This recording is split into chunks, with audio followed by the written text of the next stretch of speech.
চলো না বেবি, হয়ে যাক। তুমি পারবে না। তুমি কিছুই করতে পারো না। তোমার গায়ে শক্তি নেই বেবি। বেবি, আজকে ওষুধ খেয়ে এসেছি, দেখো তোমাকে কি মজা দেই। তোমরা যারা আমার ভয়েসকে ভালোবাসো তারা এই মুহূর্তে আমাদের চ্যানেলটি অবশ্যই সাবস্ক্রাইব করে রাখবে। আর হ্যাঁ, ভিডিওটি সম্পূর্ণ শুনবেন। বেবি, তোমার কত টাকা লাগে? আমি দেব।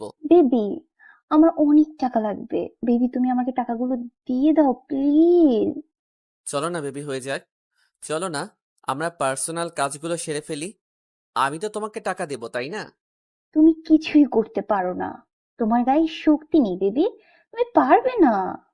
বেবি, আজকে ওষুধ খেয়ে এসেছি, দেখো তোমাকে কি মজা দেই। তুমি এরকম করো কিসের জন্য বেবি? আরে সোনা, তুমি বোঝার চেষ্টা করো, তুমি পারবে না। তুমি এখন মাল খেয়ে টাল হয়ে আছো। তুমি কি আমাকে অপমান করতেছো সোনা? ও সোনা, কাছে আসো। তোমাকে অপমান করব কিসের জন্য? তুমি তো আমার সোনা, জানু, মামু। চলো না সোনা, ঘরের ভেতর চলে যাই আমরা। বাইরে থাকলে সবাই দেখো তাকিয়ে আছে। তাহলে সমস্যা কি? সোনা, কোনো সমস্যা নেই। তুমি শুধু একটু ভালোবাসা দাও, আমি তোমাকে ভালোবাসা দিয়ে ভরিয়ে দেব। তোমার ফিগারটা হেব্বি সোনা, সত্যি বলতেছি। আমার বউয়ের থেকেও অনেক সুন্দর। তার জন্যই তো বলতেছি, তোমার বউকে বাদ দিয়ে আমাকে বিয়ে করে নাও। সোনা, তোমাকে তো বিয়ে করব সোনা, তোমাকে বিয়ে করব আমি। চলো না সোনা। সোনা, চলো আমরা রুমে যাই। আশিক কথা বলা শেষ করে নীলাকে কোলে তুলে নিয়ে রুমের দিকে যেতে লাগলো। তখন পিছন থেকে আনিশা এসে উপস্থিত। আনিশা তার স্বামীর এই অবস্থা দেখে নিজের চোখকে বিশ্বাস করতে পারছে না। সে কল্পনা করতে পারছে না যে মানুষটা এত জঘন্য। সে আশিককে মনে করত অনেক ভদ্র, অনেক শান্ত, অনেক ভালো একটা ছেলে। কিন্তু আজকে সে নিজের চোখকে বিশ্বাস করতে পারছে না। অনেকেই অনেক কথা বলতো, আনিশা কথাগুলো তোয়াক্কা না করে আশিকের সাথে সংসার শুরু করেছিল। কিন্তু আজকে সে হাতে নাতে ধরতে পারলো আশিককে। তোমার এই রূপ আজকে আমি নিজের চোখে দেখে অবাক হলাম।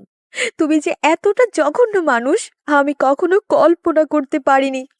আমি নিজের চোখে দেখে বিশ্বাস করতে পারছি না যে মানুষটা আমাকে এত ভালোবাসে সেই মানুষটা এতটা জঘন্য। ছি! তোকে কি একবারের জন্য বলেছিলাম এখানে আসার জন্য? তুই এখানে এসেছিস কিসের জন্য? চলে যাও। তুমি একবার বোঝার চেষ্টা করো, তখন আমি ভুল করেছিলাম তোমার সাথে। তার জন্য তুমি আমাকে এইভাবে আঘাত করতে পারো না কথা দিয়ে। দেখো, বেশি বকবক করার সময় আমার নেই। আর তুমি আমার চোখের সামনে একদম থাকবে না, তাহলে কিন্তু কখন কি করে বসবো নিজেও জানি না। তুমি ভুল বুঝতেছো। আমাকে আসলে যেখানে সমস্যার তুমি সেখানে না দেখে অন্য একটা বিষয় নিয়ে আমার সাথে মনোমালিন্য করে থাকতে পারো না। তোকে আমার চোখের সামনে থেকে চলে যেতে বলেছি, আর তুই এখানে বকবক করতেছিস কিসের জন্য? চলে যা বলছি। আমি চলে যাওয়ার জন্য এখানে আসিনি। তুমি আমার সাথে এরকম ব্যবহার করতে পারো না। তোমার কাছে আমি এরকম ব্যবহার আশা করিনি। তুমি একটু বোঝার চেষ্টা করো, তুমি তো অবুঝ না। দেখো, ভালো হবে না বলে দিচ্ছি, চলে যাও। আমি চলে যাবার জন্য এখানে আসিনি। আমি আমার অধিকারটা নিতে এখানে এসেছি। তুমি কেন আমার সাথে এরকম করবে? কিসের জন্য? তোকে বলতেছি তুই এখান থেকে চলে যা, তারপর বারবার কেন কানের কাছে ঘ্যান ঘ্যান করতেছিস? তোমাকে বলতেছি না, আমি আমার অধিকার নেওয়ার জন্য এখানে এসেছি। তুমি সামান্য একটা বিষয় নিয়ে ভুল বুঝাবুঝি করবে আর আমাকে এইভাবে দূরে ঠেলে দিবে, আর আমি কষ্ট পাবো। আর তুমি এদিকে অন্য মেয়েকে নিয়ে ফুর্তি করবে। আমি সেটা মেনে নিতে পারবো না। আমাকে আমার ন্যায্য অধিকার দিতে হবে। আমি আমার বাপের টাকা দিয়ে যা খুশি তাই করব, তাতে তোর কি? আমার অনেক কিছু দেখে আমি এখানে এসেছি। যদি আমার কিছু না থাকতো তাহলে আমি এখানে কখনোই আসতাম না। দেখ, তোরে চোখের ন্যাকা কান্না দেখে আমি কখনো, মানে, তোমার উপর সহানুভূতিশীল দেখাতে যাব না। তুমি একটা মিথ্যা কথার জন্য আমাকে এত বকা দিলা, সবার সামনে অপমান করছো। এর জন্য তোমাকে একদিন পস্তাতে হবেই। তোকে বলছি কি, আর তুই করতেছিস কি? তোকে এখান থেকে চলে যেতে বলছি, সবার সামনে আমার সাথে এভাবে কথা বলবি না। সত্যি কথা বলা না সবার গায়ে লাগে, এটা চরম সত্য। একটা কথা বুঝে নাও, আমি সত্যি বলতেছি, তাই তোমার গায়ে লাগতেছে। আজকে তুমি আমার সামনে তুমি অন্য মেয়েদের সাথে ডান্স করতেছো, গলাগলি করতেছো, করো। একদিন আমারও সময় আসবে, তখন আমিও তোমাকে অবহেলায় করব। তোর মতন মেয়ের কাছে যাব আমি? হ্যাঁ, কখনোই না। তবে তুই যদি আমার কাছে কিছু টাকা ভিক্ষা চাস, দিতে পারি। যা বলেছ, আর তোমার কোনো কথা আমি শুনতে চাই না। আমি এখান থেকে চলে যাচ্ছি, ঠিক আছে? তুমি ভুল করো, আমার কাছে আসার চেষ্টা করবে না। আমি আমার ছেলে সন্তানকে নিয়ে সুখে থাকব। কথাটা বলে সেখান থেকে কান্না করতে করতে বেরিয়ে আসলাম। এখন কান্না ছাড়া আমার জীবন সঙ্গী আর কেউ হবে না, কারণ যে প্রিয় মানুষটা আমায় ধোঁকা দিল সে এসেছিল একটা হঠাৎ ঝড়ের রাতে আমার কাছে, আর হঠাৎ চলে গেল একদম বিদ্যুৎ গতিতে আমার জীবন থেকে। আমি কখনো কল্পনা করিনি সে আমাকে ছেড়ে চলে যাবে, আমাকে এতটা ভালোবেসেছিল। কিন্তু হঠাৎ হঠাৎ করে তার কি হয়ে গেল আমি বুঝতে পারলাম না। আমি তাকে সুখ দিতে পারলাম না, নাকি সে আমার কাছ থেকে সুখ নিতে পারলো না। কেন জানি মনে হচ্ছে আমার মাঝেই হয়তো কোনো কমতি ছিল, না হলে সে কখনো আমায় ছেড়ে যেতে পারতো না। আমি হয়তো তাকে খুশি করতে পারিনি, তার জন্য সে আমাকে ছেড়ে চলে গিয়েছে। কিন্তু এরকমটা কিছুই নয়, আমি তাকে ঠিক খুশিতেই রেখেছিলাম, ঠিক সুখে শান্তি দিয়ে রেখেছিলাম। কিন্তু তার ছিল মেয়ের নেশা। একটা মেয়ে দিয়ে তার কখনো চলবে না। যে ছেলেটা মেয়ের নেশা করে সেই ছেলেটা কখনো একটা বউকে ভালোবাসা দিয়ে আগলে রাখতে পারে না। হয়তো আজকে আমি তার কাছে আকুতি মিনতি করলাম, কিন্তু সবার সামনে অপমানিত হয়ে আমাকে বের করে দিল। কিন্তু একদিন সময় আসবে, সে আমার কাছে ফিরে আসবে, কিন্তু আমি তাকে আমার কাছে গ্রহণ করব না। যে ছেলে আছে আমি তাকে নিয়ে আমার ভবিষ্যৎ গড়ে তুলব। ভাবছেন আমাদের বিয়ের হওয়ার অনেক দিন হইল, তাই না? আসলে সেই রকম কিছুই না। আসলে আমার প্রেগন্যান্সি টেস্ট করিয়েছিলাম, তখন ডাক্তাররা বলেছিল আমি প্রেগনেন্ট। আর মনের খুব ইচ্ছে ছিল যে প্রথম সন্তানটা ছেলে হবে, তার জন্য আমি বলেছি ছেলে হবেই। আমার একটা আত্মবিশ্বাস আছে, তার জন্যই বলেছি যে আমার ছেলেকে নিয়ে আমি সুখে থাকবো। কিন্তু সেই সুখটা তো আমার কপালে সইল না। যেখানে স্বামী থাকবে না সেখানে কিভাবে আমি থাকবো বুঝতে পারছি না। তোকে আমি বলেছিলাম না তুই আমার ছেলের কাছে যাবি না? আর তুই 2 টাকার মেয়ে হয়ে এত বড় হওয়ার স্বপ্ন কিভাবে দেখতে পারিস?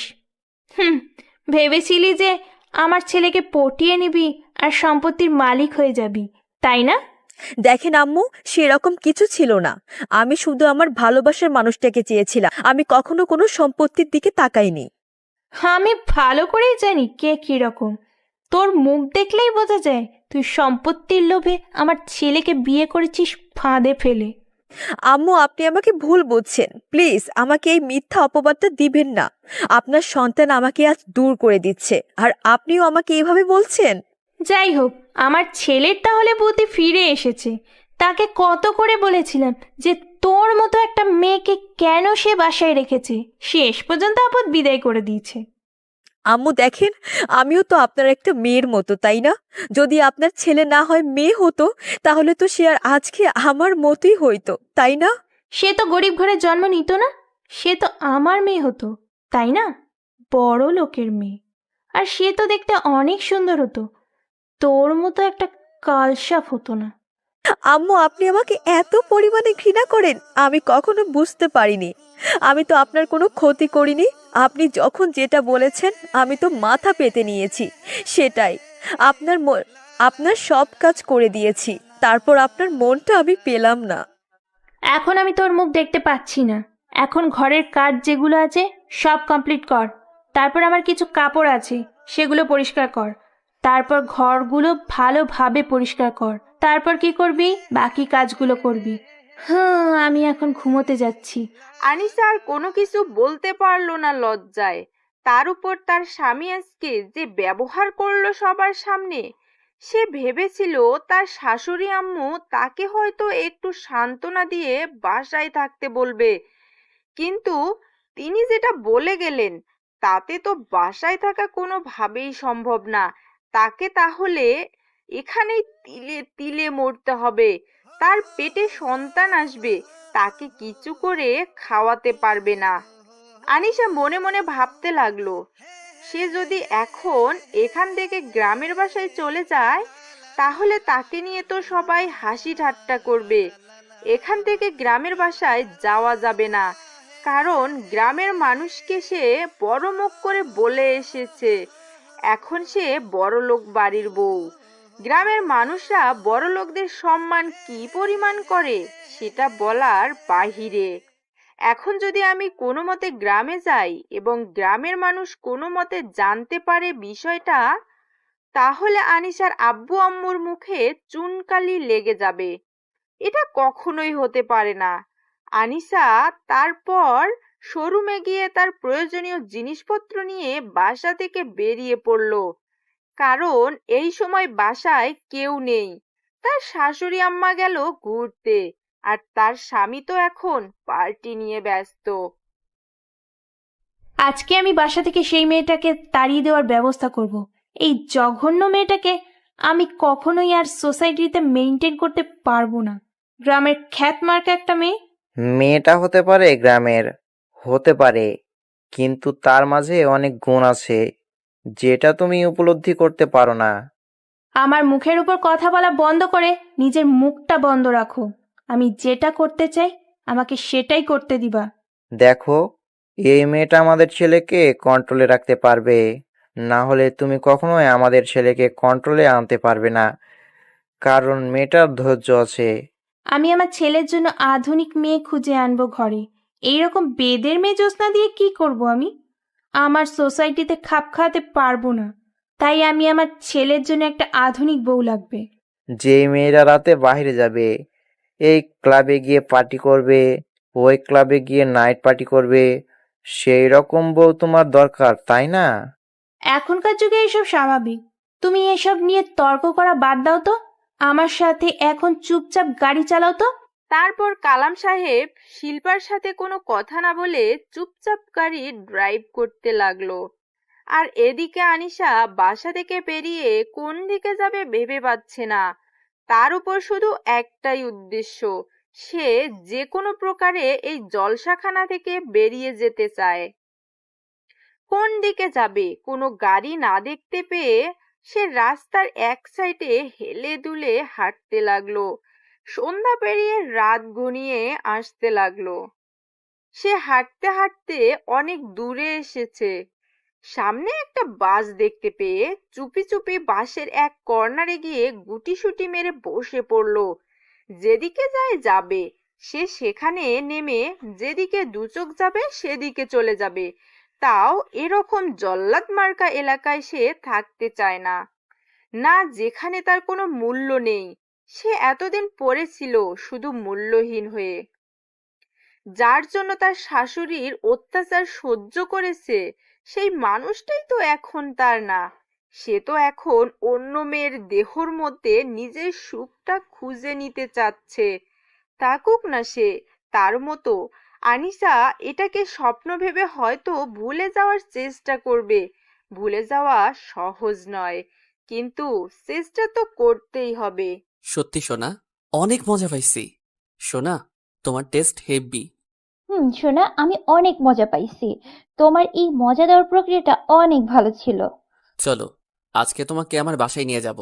আমার বউয়ের সামনে আমি তোমাকে জড়িয়ে ধরে শুয়ে থাকবো। চলো। না না, আমার লজ্জা করবে তো, আমি যেতে পারবো না। আমার শাশুড়ি মা কি বলবে, তার মুখের দিকে তাকিয়ে তো আমি থাকতেই পারবো না। আচ্ছা, তাহলে কি আর করা। এখন চলো, তোমার সাথে আমি যাব। তুমি আমাকে গল্প বলো। আর তুমি এত সুন্দরী কেন? আমি শুধু তোমার জন্য সুন্দরী, তোমাকে ভালোবাসি, তোমাকে পেতে চাই, তোমাকেই কাছে পেতে চাই। আচ্ছা, তুমি কি অন্য কাউকে ভালোবাসো, যার কারণে তার কাছে ছ্যাঁকা খেয়েছো আর আমার কাছে চলে এসেছো আমার মতো? সেরকম কিছু না, একটা ছেলে ছিল টাকার লোভী। যেমন তোমার বউ আছে টাকার লোভী, ওই রকম ছেলে ছিল, অনেক সুন্দর দেখতে, টাকার লোভী। তাকে আমি ভালোবেসেছিলাম ভুল বুঝে, কিন্তু পরে সে আমার কাছে টাকা নিয়ে আমাকে ছেড়ে দিয়ে চলে গিয়েছিল। আমিও তো সেটাই ভেবেছিলাম, যে গরিব ঘরের মেয়ে একটু হয়তো ভালো কিছু খেতে পারলে, ভালোভাবে চলতে পারলে হয়তো আমাকে অনেক ভালোবাসবে। কিন্তু পরে দেখলাম সে শুধু টাকাকেই ভালোবাসে, আমাকে না। তোমার মতো সুন্দরীকে আমি চাই। তোমার মনে হয় প্রচুর নেশা হয়ে গেছে, তাই না আসো, তোমাকে একটু চুমু খাই। তোমার ঠোঁটের স্বাদটা না অনেক সুন্দর। তাই নাকি গো? তোমার মাঝে না একটা মায়া আছে, যে মায়াতে আমাকে জড়িয়ে নাও, আর কখনো সেই মায়া থেকে আমি ফিরতে চাই না। আরে আবালের বাচ্চা, শুধু তোর টাকা দরকার, আমার আর কিচ্ছু চাই না। তুই কে? তোর মতো কত হ্যান্ডসাম ছেলে আমার পিছনে পড়ে আছে, এই সুন্দরী পেছনে। আর তুই তো 2 টাকার একটা ছেলে। তোর 2টা, আমার দরকার টাকা। হলো আমি শেষ। তুমি কি কিছু বলতেছো আমাকে? আমি কিন্তু স্পষ্ট শুনতে পাইনি। আমার মাথাটা কেমন জানি ঘোরাচ্ছে। তুমি আমাকে একটু সাহায্য করো, আমাকে ধরে নিয়ে যাও। আচ্ছা, তাহলে আজকে তোমাকে আর বাসায় যেতে হবে না, তুমি আমার সাথে থাকবে, কি বলো? চলো, আমি তোমাকে নিয়ে যাচ্ছি। আজকে দুজনে অনেক ফুর্তি করব। আচ্ছা শোনো, তাহলে আমাকে আচ্ছা শোনো, তাহলে আমাকে নিয়ে চলো তোমার কাছে। আমি তোমার সাগরে ডুবে যেতে চাই, তোমার ভালোবাসাতেই। আমিও সোনা, আমিও শুধু তোমার ভালোবাসাতে ডুবে থাকতে চাই। তুমি আমাকে ভালোবাসবে সোনা, তুমি অনেক ভালো। সোনা চলো, আমি তোমাকে নিয়ে যাচ্ছি। চলো সোনা, আমি তোমাকে তোমার বাসার কাছে নামিয়ে দিয়ে বাসায় চলে যাব। তোমার সাথে গেলে আমার অনেক মজা লাগে। তোমার বউ যে তখন তোমাকে বকা দিয়ে গেল, তোমার রাগ হবে না পরে? এখন থেকে তুমি আমার বউ হবে। আমি আজকে গিয়ে উকিলের সাথে কথা বলবো, তাকে আমার জীবন থেকে সরিয়ে দেব, দিয়ে তোমাকে নিয়ে আসবো। আচ্ছা সোনা, তাহলে তাই করো, যত দ্রুত সম্ভব তুমি আমাকে তোমার বউকে মাথা রাখার সুযোগ করে দাও। তুমি একদম টেনশন করবে না, খুব তাড়াতাড়ি আমি তোমাকে আমার বুকে রাখবো সোনা। তোমাকে ছাড়া আমি থাকতে পারবো না। হুম। সোনা আমার, তোমাকে এতগুলো ভালোবাসা। চলো, এখন তুমি আমাকে নামিয়ে দিয়ে বাসায় চলে যাবে। অনেক রাত হয়ে আসলো যে। আচ্ছা চলো, আর এখানে থাকা যাবে না, রাত হয়ে এসেছে, আবার বাসায় যেতে হবে। চলো। চলো, তোমার সাথে আজকে গল্প করতে করতে বাসায় যাব, চলো। শোনো, আজকে সারা রাত তোমার বুকে মাথা রেখে আমি শুয়ে থাকবো। তোমার সাথে আমার বাসায় থাকবে তুমি। হুম। তুমি আর কয়েকটা দিন ধৈর্য ধরো, আমি তোমাকে একদম পার্মানেন্টলি আমার বুকে নিয়ে আসার চেষ্টা করব। তুমি কি আমাকে ধোকা দেবে না? তো তুমি বলতেছো চেষ্টা করবে। তুমি কখন আমাকে তোমার উপর অধিকার খাটাতে, মানে স্বাক্ষর করাতে? কি আবোল তাবোল কথা বলতেছো? চলো না, এখন বেশি কথা বলতে পারবো না, তাহলে নেশাটা ধরে আসবে, তখন বাসা পর্যন্ত পৌঁছাতে পারবো না। চলো। এটা আমি কোথায় চলে আসলাম? এখন কি হবে? গাড়িতে তো নামতে দিচ্ছে না। ব্যাপার কি? কোথায় নিয়ে যাচ্ছে কোনো কিছু বুঝতে পারছি না। হঠাৎ করে তো উঠে পড়লাম, কিন্তু এখন আমাকে কোথায় নিয়ে যাচ্ছে আমি তো নিজেও বুঝতে পারছি না। গাড়িটা মনে হয় প্রায় 6-7 ঘন্টা থেকে চলছে, একবারও জন্য দাঁড় করালো না। বুঝলাম না আমাকে কোথায় নিয়ে যাওয়া হচ্ছে, বা আমি কোন জায়গায় গাড়িতে উঠে পড়লাম বুঝতে পারছি না। নিজের ভিতরের কষ্টগুলো বারবার লাফিয়ে উঠছে, কিন্তু অনেক কষ্টে কষ্টগুলো চেপে রেখেছি। আজকের মতো কষ্ট জীবনে কখনো হয়নি। কখনো কল্পনা করতে পারিনি যে আমি এত বড় লোকের একজন বউ হব, আর এভাবে আমি ধোঁকা খাবো। সে আমাকে যতই না বলতো যে ভালোবাসা কখনো ধনী গরিব বোঝে না, শুধু দুটি মনের মিলনের ব্যাপার। এখানে কোনো ধনী গরিবের তফাৎ থাকে না, শুধুই ভালোবাসা থাকে। কিন্তু আজকে আমি যখন তাকে দেখলাম, তার চোখে মুখে আমার জন্য ভালোবাসা দেখতে পেলাম না। আমি কি এত তাড়াতাড়ি তার কাছে আমি কি এত তাড়াতাড়ি তার কাছে এতটা বিরক্তির কারণ হয়ে গেলাম, যে তার কাছে আমি আমার ভালোবাসাটা পর্যন্ত পেলাম না, শুধু অবহেলাই পেয়ে গেলাম? কেন? কেন তাহলে আমাকে তুমি বিয়ে করলে? কেন তাহলে আমার জীবনটা নিয়ে ছিনেমিনে করলেন আপনি? কেন? আমি তো আপনার জীবনে আসিনি, আপনি আমার জীবনে এসেছিলেন। আমি বাধা করেছিলাম, তারপরও এসেছিলেন, কিন্তু তার প্রতিদান আজকে আমাকে এই কঠিন সময় পার করতে হচ্ছে। আমি কখনো কল্পনা করতে পারিনি। হঠাৎ করে বাসের একজন লোক বলে উঠল, ওস্তাদ গাড়িটা দাঁড় করেন। তার কিছুক্ষণ পর এই গাড়িটা দাঁড় করানো হলো, আর একটা জায়গায় নাম বলা হলো। সেই জায়গার মানুষগুলো নেমে যাচ্ছে। থেকে থেকে কয়েকজন নেমে গেল, 5-6 জন। একবার ভাবলাম যে এখনই নেমে যাব, কিন্তু জানালা দিয়ে উকি দিয়ে দেখলাম যে এখনো রাতের রেশ কাটেনি, ভোরের আলো এখনো স্পষ্ট হয়নি। আমি এইরকম একটা মেয়ে মানুষ, এখনো ভোরের আলো স্পষ্ট হয়নি। যদি বাইরে যাই, আবার যদি কোনো দুর্ঘটনা ঘটে আমার সাথে। এমনিতেই নিজের ভিতরে আর কোনো কিছুর বেঁচে থাকার নেই, বেঁচে থাকার ইচ্ছা পর্যন্ত আর নেই। কিন্তু কি করব? পেটের ভিতরে যে একটা কোমল প্রাণ বেড়ে উঠেছে, কিন্তু কি করব? পেটের ভিতরে যে একটা কোমল প্রাণ বেড়ে উঠেছে, তার জন্য আমাকে এই পৃথিবীতে বেঁচে থাকতে হবে। কিন্তু এখন নামা যাবে না। ভোরের আলোটা যেখানে স্পষ্ট দেখা যাবে সেখানে নেমে যাব। মোবাইলের স্ক্রিনে তাকিয়ে দেখি 4:30 বাজে। তার মানে আলো প্রকট হতে আরো 30 মিনিট বাকি। 5টার পরই ভোরের আলো প্রকট হবে, আর সেখানে নেমে যেদিকে দুচোখ যায় সেদিকে চলে যাব। কিন্তু আমার মনে হচ্ছে আমি একদম গ্রাম অঞ্চলে চলে এসেছি। এখন আমাকে এখানে এসে জীবিকা নির্বাহ করতে হবে যে কোনো প্রকারে। কিন্তু আমি তো এই এলাকার কিছু চিনি না। কোন দিকে যাব বা কোন দিকে গেলে কি সাহায্য পাবো বুঝতে পারছি না। নামতে আগে হবে, তারপরে বাকিটা দেখা যাবে। তারপর কিছুক্ষণ পর আবার একজন লোক বলে উঠল, উস্তাদ, গাড়ি দাঁড় করান, কিছু মানুষ নামবে। সঙ্গে সঙ্গে গাড়ির ড্রাইভার গাড়িটা দাঁড় করালেন, আর বেশ কিছু মানুষ নেমে গেলেন। এখন দেখছি যে ভোরের যে ঘুটঘুটে অন্ধকারটা সেটা আছে পুরো পৃথিবীর বুকে। এই অন্ধকারটা এখন আমার সাথে ভালোই মানাচ্ছে, কারণ আমার ভেতরটা তো অন্ধকারে ছেয়ে গেছে। আমার ভেতরে তো আলো বলতে কোনো কিছুই নেই।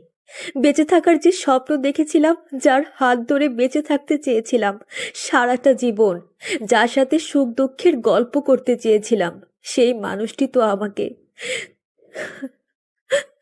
তারপর ভোরের আলোটা প্রকট হতে লাগলো।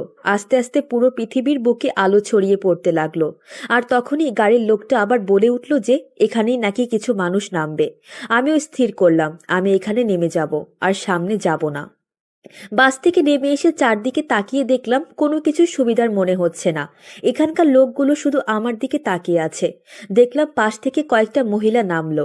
আমিও তাদের পাশে গিয়ে দাঁড়িয়ে পড়লাম, আর লোকগুলো তাদের মতো যেতে লাগলো যে যার গন্তব্যে। মনে হচ্ছে অনেকদিন পর তারা বাসায় ফিরে এসেছে। গাড়ি থেকে নেমেই যে যার মতো চলে যেতে লাগলো। কেউ কারো জন্য অপেক্ষা করে না। সবাই সবার ভালোবাসার মানুষ আর প্রিয় মানুষের মুখখানা দেখতে চায়, প্রিয় পরিবারের সাথে মিলিত হতে পারবে কতদিন পর। সবার মুখে শুধু মৃদু হাসি। আমি একটা চায়ের দোকানে গিয়ে বসে পড়লাম। কি করব, একটা মেয়ে মানুষ। হঠাৎ করে একটা চায়ের দোকানে প্রবেশ করেছি, তাও আবার গ্রাম অঞ্চলের সবাই আমার দিকে অবাক দৃষ্টিতে তাকিয়ে আছে, কারণ নিজের ভিতর কেমন যেন করতে লাগলো। কি আর করার, তাও সেখানে একটা রুটি আর একটা কলা খেয়ে নিলাম। কি রে গ্রামের খ্যাত মার্কা মেয়ে, কোথায় তুই? আমার বাসার সকালের কাজগুলো কে করবে? এত বেলা হয়ে গেছে আর তুই এখানে ঘুমিয়ে আছিস, ব্যাপার কি? শিল্পা বেগম কথাগুলো একাই একাই বলতেছে, কিন্তু তিনি মনে করতেছে হয়তো ঘরে আনিশা আছে। কিন্তু তিনি তো আর জানে না যে আনিশা চিরতরে তাদের এই যন্ত্রণা থেকে মুক্তি নিয়ে এখান থেকে চলে গিয়েছে। কি রে, কথা বলছিস না কিসের জন্য? নাকি রাতে কোথাও গিয়েছিলি আবার? আমার ছেলে তোকে বাদ দিয়ে দেবে, অন্য কোনো ছেলের কাছে গিয়েছিলি নাকি? তার কথার কোনো জবাব আসছে না দেখে তার মেজাজটা আরো অনেক কিটকিটে হয়ে গেল। তার এখন ইচ্ছা করছে আনিশাকে পিটাবে, কিন্তু তিনি যখন রুমের দরজায় ধাক্কা দিলেন তখন দেখলেন যে আপনা আপনি রুমের দরজাটা খুলে গেল। ব্যাপার কি, তিনি বেশ অবাক। তার থেকেও বড় অবাক হলেন যখন ঘরে কাউকে দেখতে পেল না। ঘর পুরোপুরি ফাঁকা, তার ছেলেও নাই এবং তার ছেলের বউ সেও নেই রুমে, একদম পুরো ফাঁকা পড়ে আছে। কালকে যেরকম রেখে গিয়েছে ঠিক তেমনই আছে, কিন্তু একটু অগোছালো রুমটা। ব্যাপার কি, তিনি ভেবে পাচ্ছে না এখানে কি হতে যাচ্ছে। আর উনি একটু লক্ষ্য করে দেখলেন যে তার ছেলের বউ, যাকে তিনি গ্রামের খ্যাতমার্কা মেয়ে বলে ডাকে, সব সময় তার কোনো কাপড় বা তার কোনো প্রয়োজনীয় জিনিসপত্র দেখা যাচ্ছে না রুমে। শিল্পা বেশ অবাক হলেন ব্যাপারটা দেখে।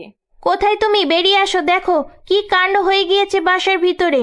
বাসায় কেউ নেই, তুমি আমি ছাড়া। এখন বাসায় কেউ নেই, তাড়াতাড়ি বেরিয়ে আসো, দেখো। কি হয়েছে?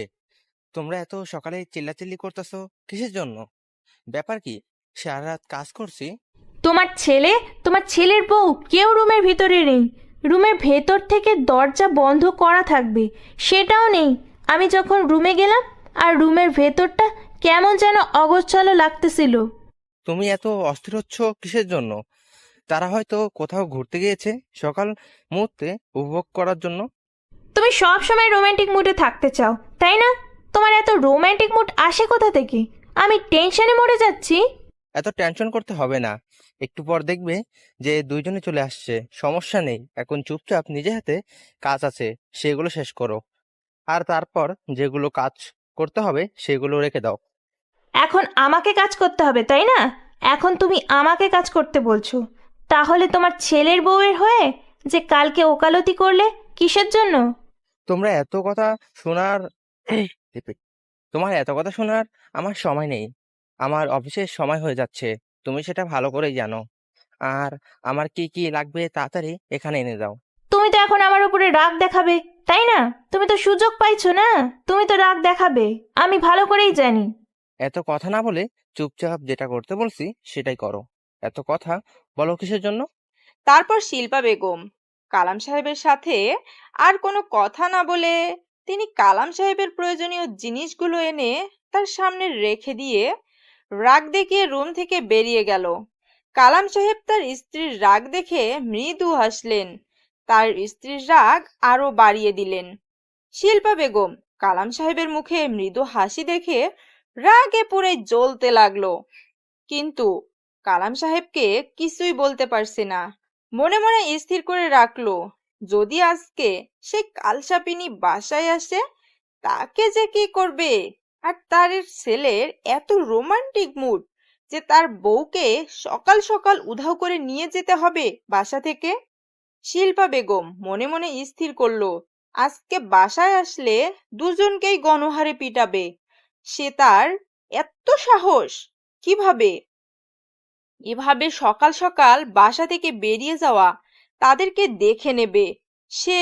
কিন্তু শিল্পা বেগম আসল বিষয়টা এখনো জানতে পারেনি। যখন তার ছেলে বাসায় ফিরে আসবে তখন বুঝতে পারবে আসল বিষয়টা। আর তখন যে কি হবে বুঝতে পারতেছে না। একটা ধামাকা অধ্যায় শুরু হতে যাচ্ছে এই বাসায়, যেটা আগে কখনো দেখেনি। শোনা, এভাবে শুয়ে থাকতে হবে না, উঠো আর আমাকে ছেড়ে দাও। কিভাবে জড়িয়ে ধরে আছো? আমার লজ্জা লাগতেছে এখন। সোনা, তোমার কাছে এত মজা আমি কখনো বুঝতে পারিনি। চলো সোনা, আজকে তোমাকে বিয়ে করে সোজা বাসায় নিয়ে যাব, তারপর তাকে ডিভোর্স দিব। কি বলো? না, আমি সেটা করতে পারবো না। আগে তোমার সম্পত্তির কিছু অংশ আমাকে লিখে দিতে হবে, না হলে তো আমি তোমাকে কিভাবে বিশ্বাস করতে পারি বলো? আরে সোনা, এত টেনশন করো কিসের জন্য? আমি আছি তো। চলো, উকিলের কাছে আমি তোমাকে আমার সম্পত্তির কিছু অংশ লিখে দিচ্ছি। আচ্ছা, কথাটা শুনে খুশি হলাম। তুমি কি উকিলের সাথে কথা বলো, আর আমি ফ্রেশ হয়ে সুন্দর করে সাজুগুজু করে যাচ্ছি, গিয়ে তোমার কাছ থেকে সম্পত্তির দলিল নিয়ে তারপর বিয়ে করব। আচ্ছা, তাহলে তুমি রেডি থেকো, আমি তোমাকে ফোন করলে তুমি চলে আসবে। কথাটা বলে আশিক সেখান থেকে বেরিয়ে সোজা কাজী অফিসে আর তার উকিলকে ফোন করে সেই কাজী অফিসে আসতে বলল। তার মাথায় এখন শুধুই নীলা নামের সেই মেয়েটা ঘুরপাক খাচ্ছে। তার যে একটা বউ আছে সেই কথা ভুলেই গিয়েছে। মানুষের যখন অতিরিক্ত টাকা হয় তখন যেটা হয় আর কি, সেটাই হচ্ছে এখন আশিকের ক্ষেত্রে। এক বাপের এক বেটা, ভাই বোন কেউ নেই। যখন যেটা ইচ্ছা, যখন যেটা খুশি সেটাই করে। আর এখন একটা মেয়ের জীবন নিয়ে চিনিমিনি খেলতেছে। আর যে মেয়েটার পাল্লায় এখন সে পড়েছে সে তো আশিককে ধ্বংস করবে, এটা তার লক্ষ্য। আশিক বেকুবের মতো কাজ করতেছে, সে বুঝতেছে না সে কি করতে যাচ্ছে। তার মনে এখন যত জ্বালা, কারণ সে এখন মেয়ের নেশায় পড়ে গিয়েছে। একটা মানুষ কখন এতটা নষ্ট হয়ে যায় জানেন? যখন তার অতিরিক্ত টাকা হয়ে যায়। সে হয়তো জানে না মেয়ে মানুষ একটা সফল মানুষকে পতনের দিকে নিয়ে আসতে বেশি দিন সময় নেয় না, কারণ তারা মেয়ে জাতি। এই যে ভাইয়া, শুনছেন? আমি এই এলাকায় নতুন, আমাকে কি এখানে একটু জায়গা দেখে দিতে পারবেন? আচ্ছা আপু, বলেন কোথায় যাবেন, আমি আপনাকে সেখানে রেখে আসবো। আসলে ভাইয়া, আমি শহর থেকে এসেছি এখানে কাজের সন্ধানে, কারণ আমার শহরে কিছু পার্সোনাল সমস্যা, ফ্যামিলিগত সমস্যার কারণে আমি সব ছেড়ে এসেছি। আচ্ছা আপু, আপনি কি কি কাজ করতে পারেন? আর আপনি যেহেতু শহরের মেয়ে, কি কি ধরনের কাজ করতে পারেন যদি বলেন তাহলে আপনাকে সেইভাবে সাহায্য করতে পারবো। আসলে ভাইয়া আমি ভালো রান্না করতে পারি। এখানে কি কোনো মেয়েদের হোটেল আছে যেখানে মেয়েরা কাজ করে এরকম? আসলে আপু, আমার দাদিমা এখানে একটা রেস্টুরেন্ট চালায়। আসলে এখানে একটা পর্যটক কেন্দ্র আছে, তো সেখানে মানুষ আসা যাওয়া করে, আর সেখানে আমাদের একটা রেস্টুরেন্ট আছে। আপনি ভালো রান্না করতে পারেন, আমার সাথে যেতে পারেন। আচ্ছা, তাহলে তো অনেক ভালো হয় ভাইয়া। আপনি যে আমার এত বড় উপকার করবেন আমি কল্পনাও করতে পারিনি। আপনি বলছেন আপনি ভালো রান্না করতে পারেন, এখন আপনার রান্না পরীক্ষা করে দিতে হবে। যদি ভালো করতে পারেন তাহলে রাখা যাবে, আর না হলে আমি আপনাকে অন্য কোথাও কাজ খুঁজে দেব। আমাদের ওখানে রাখতে পারবো না। আচ্ছা ভাইয়া, কোনো সমস্যা নেই, আমার কোনো সমস্যা হবে না। তুমি নিয়ে চলো, আমি পরীক্ষা দিতে প্রস্তুত। আপনি মন খারাপ করবেন না, কারণ আমাদের রেস্টুরেন্টটা অনেক পপুলার আর জনপ্রিয়তা সবার কাছে। যদি জনপ্রিয়তা বজায় রাখতে না পারি তখন তো সমস্যা হয়ে দাঁড়াবে, তাই না? আমি বুঝতে পেরেছি ভাইয়া, আমাকে বোঝাতে হবে না। আপনি আমাকে নিয়ে চলেন, আমি পরীক্ষা দিব। যদি পরীক্ষায় উত্তীর্ণ হই তাহলে আমাকে রাখবেন। আচ্ছা আপু, তাহলে আপনি আমার সাথে চলেন, আমি আপনাকে নিয়ে যাচ্ছি। তারপর আনিশা সেই ছেলেটার সাথে যেতে লাগলো। বেশিক্ষণ হাঁটতে হলো না। অল্প কিছুক্ষণ পরেই তাদের সেই রেস্টুরেন্টটা দেখা যাচ্ছিল। ছেলেটা হাত দিয়ে ইশারা করে আনিশাকে দেখিয়ে দিল রেস্টুরেন্টটা। আনিশা দেখে বেশ অবাক হলো। এই গ্রাম অঞ্চলে এত বড় রেস্টুরেন্ট সে কল্পনাও করতে পারছে না। আসলে রেস্টুরেন্টটা দেখতে অনেক সুন্দর, আর ছেলেটাকে দেখে মনে হচ্ছে না ছেলেটা সেখানের মালিক। এমন সিম্পল ভাবে চলাফেরা করে। তারপর আনিশা ছেলেটার সাথে গল্প করতে করতে রেস্টুরেন্টের কাছে গিয়ে দেখে রেস্টুরেন্টে অনেক মানুষজন অপেক্ষা করতেছে তাদের রান্না খাওয়ার জন্য। আনিশা এত মানুষকে দেখে প্রথমে ভেঙে পড়ল, কারণ সে যদি ভালো মতো রান্না করতে না পারে তাহলে সে এখানে থাকতে পারবে না। তখন যে তার কি হবে ভেবে পাচ্ছে না। আনিশা নিজের মনের ভিতর আত্মবিশ্বাসটা জাগিয়ে তোলার চেষ্টা করতেছে। সে নিজেকে নিজেই বলতেছে, আনিশা তুই পারবি, তুই পারবি, তোকে পারতেই হবে। তারপর ছেলেটা আনিশাকে সঙ্গে করে নিয়ে রেস্টুরেন্টের ভিতর প্রবেশ করে। যেখানে খাবার তৈরি করা হয় সেখানে নিয়ে আসলো, রান্নাঘরে নিয়ে আসলো, আর সেখানে তার দাদিমাকে দেখলো আনিশা। তারা নিজেরাই রেস্টুরেন্টটা চালায়, কোনো কাজের লোক রাখে না। কিন্তু আনিশাকে নিয়ে আসার কারণ হচ্ছে যে আনিশা শহরের মেয়ে, আর সে নাকি ভালো রান্না করতে পারে। আর এখানে ভালো রান্নার অনেক ডিমান্ড। তার কারণে ছেলেটা আনিশাকে পরীক্ষা করার জন্য এখানে নিয়ে আসলো। যদি আনিশা ভালো পারফরমেন্স করতে পারে তাহলে তাকে রেখে দিবে, আর সামান্য কিছু মাইনে দিয়েই রেখে দিবে এখানে। আর তার খাওয়া দাওয়ার জন্য সবকিছু তারা দেবে। আর তার দাদিমার সাথে থাকবে মেয়েটা। তার জন্য ছেলেটা তাকে নিয়ে আসলো, না হলে কখনোই আনিশাকে এখানে আনতো না ছেলেটা। এখানে সবকিছু রেডি করা আছে, দেখে শুনে সুন্দর করে এই মাংসটা রান্না করেন। আর এগুলো আমাদের খাওয়ার জন্য সবার, তাই ভালো করে রান্না করবেন, আর এর উপর আপনার মার্কস দেওয়া হবে। দোয়া করবেন যাতে করে ভালো কিছু করতে পারি। আর আমার আত্মবিশ্বাস আছে আমি ভালো রান্না করতে পারি, আর এখানেও ভালো কিছুই করে দেখাবো। জি আপু, একদম দোয়া করলাম মন থেকে। আমিও চাচ্ছি, আপনি যেহেতু শহর থেকে এসেছেন আর আপনাকে দেখে মনে হচ্ছে অনেকটা অসহায়, আপনার মুখ দেখে বুঝতে পারতেছি, কারণ নিয়ে আসলাম। তাহলে কখনো নিয়ে আসতাম না, না কারণ আমার দাদিমা যেটা রান্না করে সেটা অনেক সুস্বাদু হয়। আমি বুঝতে পেরেছি ভাইয়া তোমার কথা। আমি আমার সর্বোচ্চ দিয়ে চেষ্টা করব রান্নাগুলো ভালো করার জন্য। তুমি শুধু আমার জন্য দোয়া করো যাতে করে আমি এখানেই থাকতে পারি।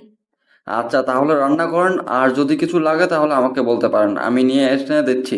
পরে আবার সমস্যার কথা বলতে পারবেন না, এখন সবকিছু দেখে নেন। আমি তো সবকিছু দেখতে পারতেছি। আমি যেগুলো দিয়ে রান্না করতে পারবো সেগুলো সব কিছু এখানে আছে, কোনো সমস্যা হবে না। আমি সুন্দর করে রান্না করে দিচ্ছি, তারপর পরীক্ষা নিয়ে টেস্ট করে বলিয়েন, সমস্যা নাই। এই নাও তোমার ভাগের সম্পত্তির দলিল। এখন চলো বিয়ে করব, বিয়ে করব। এখন চলো বিয়ে করব, বিয়ে করব। কিসের? বিয়ের আগে তুমি সবকিছু আমাকে ঠিকঠাক করে দাও। সবকিছু ঠিকঠাক আছে, আমি স্বাক্ষর পর্যন্ত দিয়ে দিয়েছি। দেখো, সবকিছু ঠিকঠাক আছে।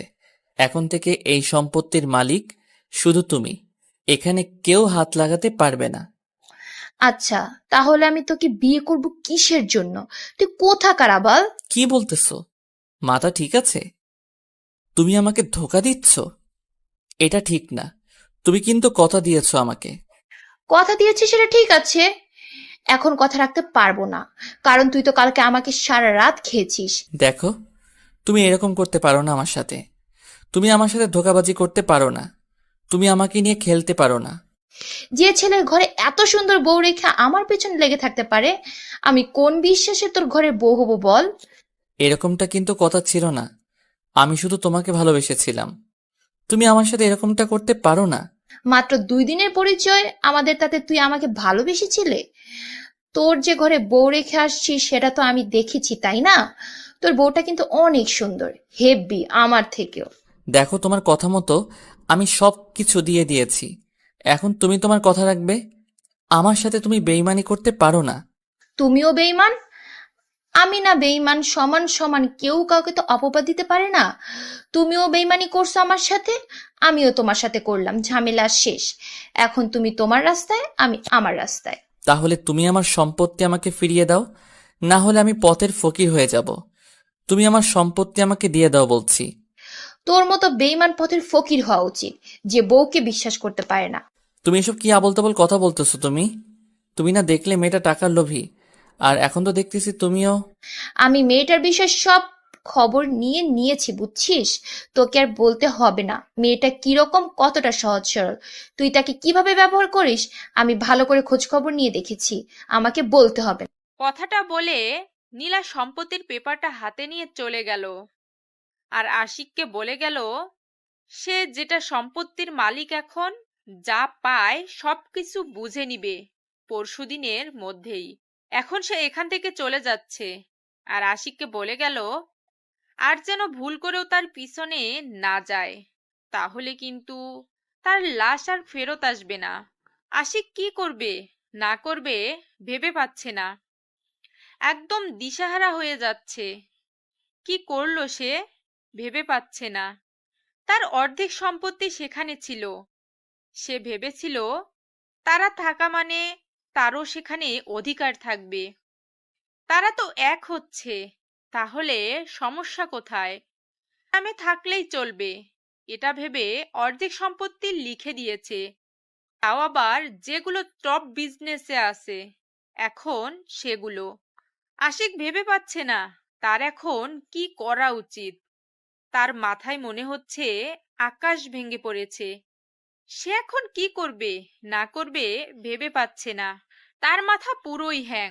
সে কোথায় যাবে, কি করবে? বাসায় যাবে কি করে? তার আব্বুকে সে মুখ দেখাবে কি করে? সে চুপচাপ একদম নিস্তব্ধ হয়ে পায়ে হেঁটে হেঁটে 5 কিলোমিটার জায়গা বাসায় এসে রুমের ভিতর গিয়ে দরজা বন্ধ করে লাইট অফ করে একদম অন্ধকার বিছানায় শুয়ে পড়ল। তার এখন কোনো কিছুই নেই, তার না আছে কোনো সঙ্গী, না আছে তার সম্পত্তি। সে এখন একটা অবহেলিত ছেলে। আশিক কান্না করতেছে নিঃশব্দে, বালিশে মুখ গুজে দিয়ে নিঃশব্দে কান্না করতেছে। আর সে ভাবতেছে আনিশার সাথে কত খারাপ ব্যবহার করেছিল, তারপরও মেয়েটা তাকে কখনো একা ছেড়ে দেয়নি, সব সময় তার সাথে লেগেছিল। কতই না তাকে গালি দিত, এমনকি মাঝে মাঝে অনেকভাবে অত্যাচার করত। তারপরও মেয়েটা আশিকের বুকের উপর মাথা রেখে ঘুমিয়ে থাকতো। এখন আশিকের আনিশার কথা খুব মনে পড়তেছে, কিন্তু আনিশা এখন অনেক দূরে। তার তখনই মনে পড়ে গেল যে আনিশা কোথায়। সে চারপাশে আনিশাকে খুঁজতে লাগলো। রুম থেকে বের হয়ে পুরো বাড়ি আনিশাকে খুঁজতে বের হলো, কিন্তু সে আনিশাকে কোথাও পেল না। তার আম্মুর কাছে গেল। সে তার আম্মুকে গিয়ে যখন জিজ্ঞেস করবে যে আনিশা কোথায়, কিন্তু তার আগে আশিকের আম্মু মানে শিল্পা বেগম আশিককে আনিশার কথা জিজ্ঞেস করলো। আশিক থতমত খেয়ে গেল। কি উত্তর দিবে এখন? তার আম্মুকে ভেবে পাচ্ছে না। কি রে, তুই একা বাসায় ফিরে এসেছিস যে? তোর বউ কই? একটু বাইরে গেছে, একটু পরে চলে আসবে। আমি একটু বিশ্রাম করি, ক্লান্ত লাগতেছে। এসব কি কথা বলছিস তুই? আমার হাতের কাজগুলো কে করে দেবে? তাহলে তুই করে দে। আচ্ছা আম্মু, তুমি মেয়েটাকে এত কষ্ট দাও কিসের জন্য? বুঝি না। আজকে আবার তোর কি হলো যে মেয়েটার জন্য তোর এত মায়া লাগতেছে? ব্যাপার কি? তাকে তো ভালো মতো খাইতে দাও না, ভালো মতো পড়তে দাও না, তারপরও তোমাকে যেটা সম্মান করে সেটা তো বলার বাহিরে। আর তারপরও তুমি তাকে যেটা অত্যাচার করো। বুঝতেছি না তুই হঠাৎ এত পরিবর্তন হচ্ছিস কিসের জন্য? তোকে তো বিয়ে দিয়েছিলাম আমার কাজের মেয়ে আনার জন্য, তাই না?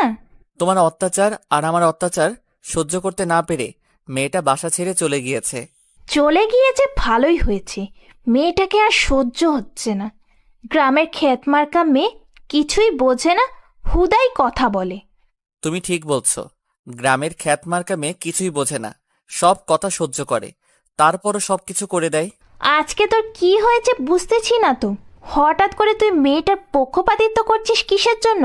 তোর বাপের মতো। কই কিছু না তো, আমি রুমে যাচ্ছি, আর ডিস্টার্ব করবে না আমাকে, এখন ভালো লাগতেছে না। বিকেলে রেডি থাকিস, মেয়ে দেখতে যাব। আমার একটা বান্ধবীর মডার্ন মেয়ে আছে, তার সাথে তোর বিয়ে দেব। কারণ খ্যাতমার্কা মেয়েকে দেখলাম কি রকম করে।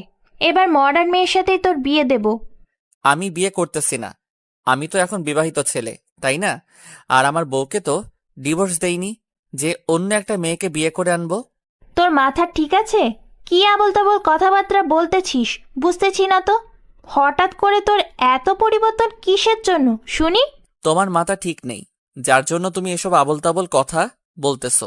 আমি কালকে একখানে যাব, আর তারপর ফিরে আসব, তারপর তোমাকে বলবো কি করব না করব। তুই আমার কথার অবাধ্য হতে পারিস না, তাহলে কিন্তু ভালো হবে না বলে দিলাম। আমি ভালো করে জানি আমার জীবনে কখনো ভালো হবে না, তোমাকে বলতে হবে না সেটা। আর তুমি যে আমার কি ক্ষতি করবে সেটা বোঝা হয়ে গেছে আমার। তুই জানিস তুই কার সাথে তর্ক করছিস? এত এত বড় স্পর্ধা যে আমার সাথে এত তর্ক করিস? হ্যাঁ, আমি জানি আমি কার সাথে তর্ক করতেছি। আমি একজন অত্যাচারীর সাথে কথা বলতেছি এখন, যে আমাকে ব্যবহার করে একটা মানুষের জীবনকে নষ্ট করে দেয়। কথাটা বলে আশিক সেখান থেকে চলে গেল। আর তার আম্মু মানে শিল্পা বেগম সেখানে স্থির হয়ে দাঁড়িয়ে রইল। তার ছেলের বলা কথাগুলো তার কানে প্রতিধ্বনিত হচ্ছে। শিল্পা বেগম কখনো কল্পনাও করতে পারেনি যে মাহিন তার সাথে এইভাবে আচরণ করবে। আশিক চোখের পানি ফেলতে ফেলতে রুমের ভিতর চলে আসলো। ভিতর থেকে রুমের দরজাটা বন্ধ করে দিয়ে আবার বিছানায় শুয়ে কান্নায় ভেঙে পড়ল। সে ভালো করে বুঝতে পারছে তার মা তাকে নিয়ে কতটা বাজে কাজ করেছে। গ্রামের একটা সহজ সরল মেয়েকে কিভাবে জ্বালিয়ে পুড়িয়ে হাহাকার করে দিয়েছে তার মা, সে এখন হাড়ে হাড়ে বুঝতে পারছে। ভাইয়া, খাবারগুলো পরীক্ষা করে দেখবেন। দাদিমা, আপনি একটু খাবারগুলো মুখে নিয়ে পরীক্ষা করেন, তারপর আমাকে রেজাল্ট দিবেন আমি এখানে থাকতে পারবো কিনা। আমরা তো আর এখানে পরীক্ষা করব না, আমরা সবাই একখানে বসে খাবো, তারপর তোমাকে রেজাল্ট দেওয়া হবে, আরো কিছু মানুষ আসবে তারপর। আচ্ছা ভাইয়া, আমাকে কিছু প্রশ্নের উত্তর দিবেন, যদি আপনার বিরক্ত না লাগে বা যদি ব্যস্ত না থাকেন। এখন তো কাস্টমার চাপ কম, দুপুরের সময়, তাই কাস্টমার চাপ কম, তার জন্য আমি এখন ব্যস্ত না, ফিরে আছি, বলতে পারেন। আসলে ঢাকা থেকে কোন সাইডে এই জায়গা, আর ঢাকা থেকে কত কিলোমিটার দূরে এই জায়গাটা অবস্থিত, আর এই জায়গাটার নাম কি, জেলার নাম কি, বিভাগের নাম কি? আপনি কিছু জানেন না, তাহলে এখানে এসেছেন কিভাবে? আপনার কোনো পরিচিত মানুষ নেই এখানে?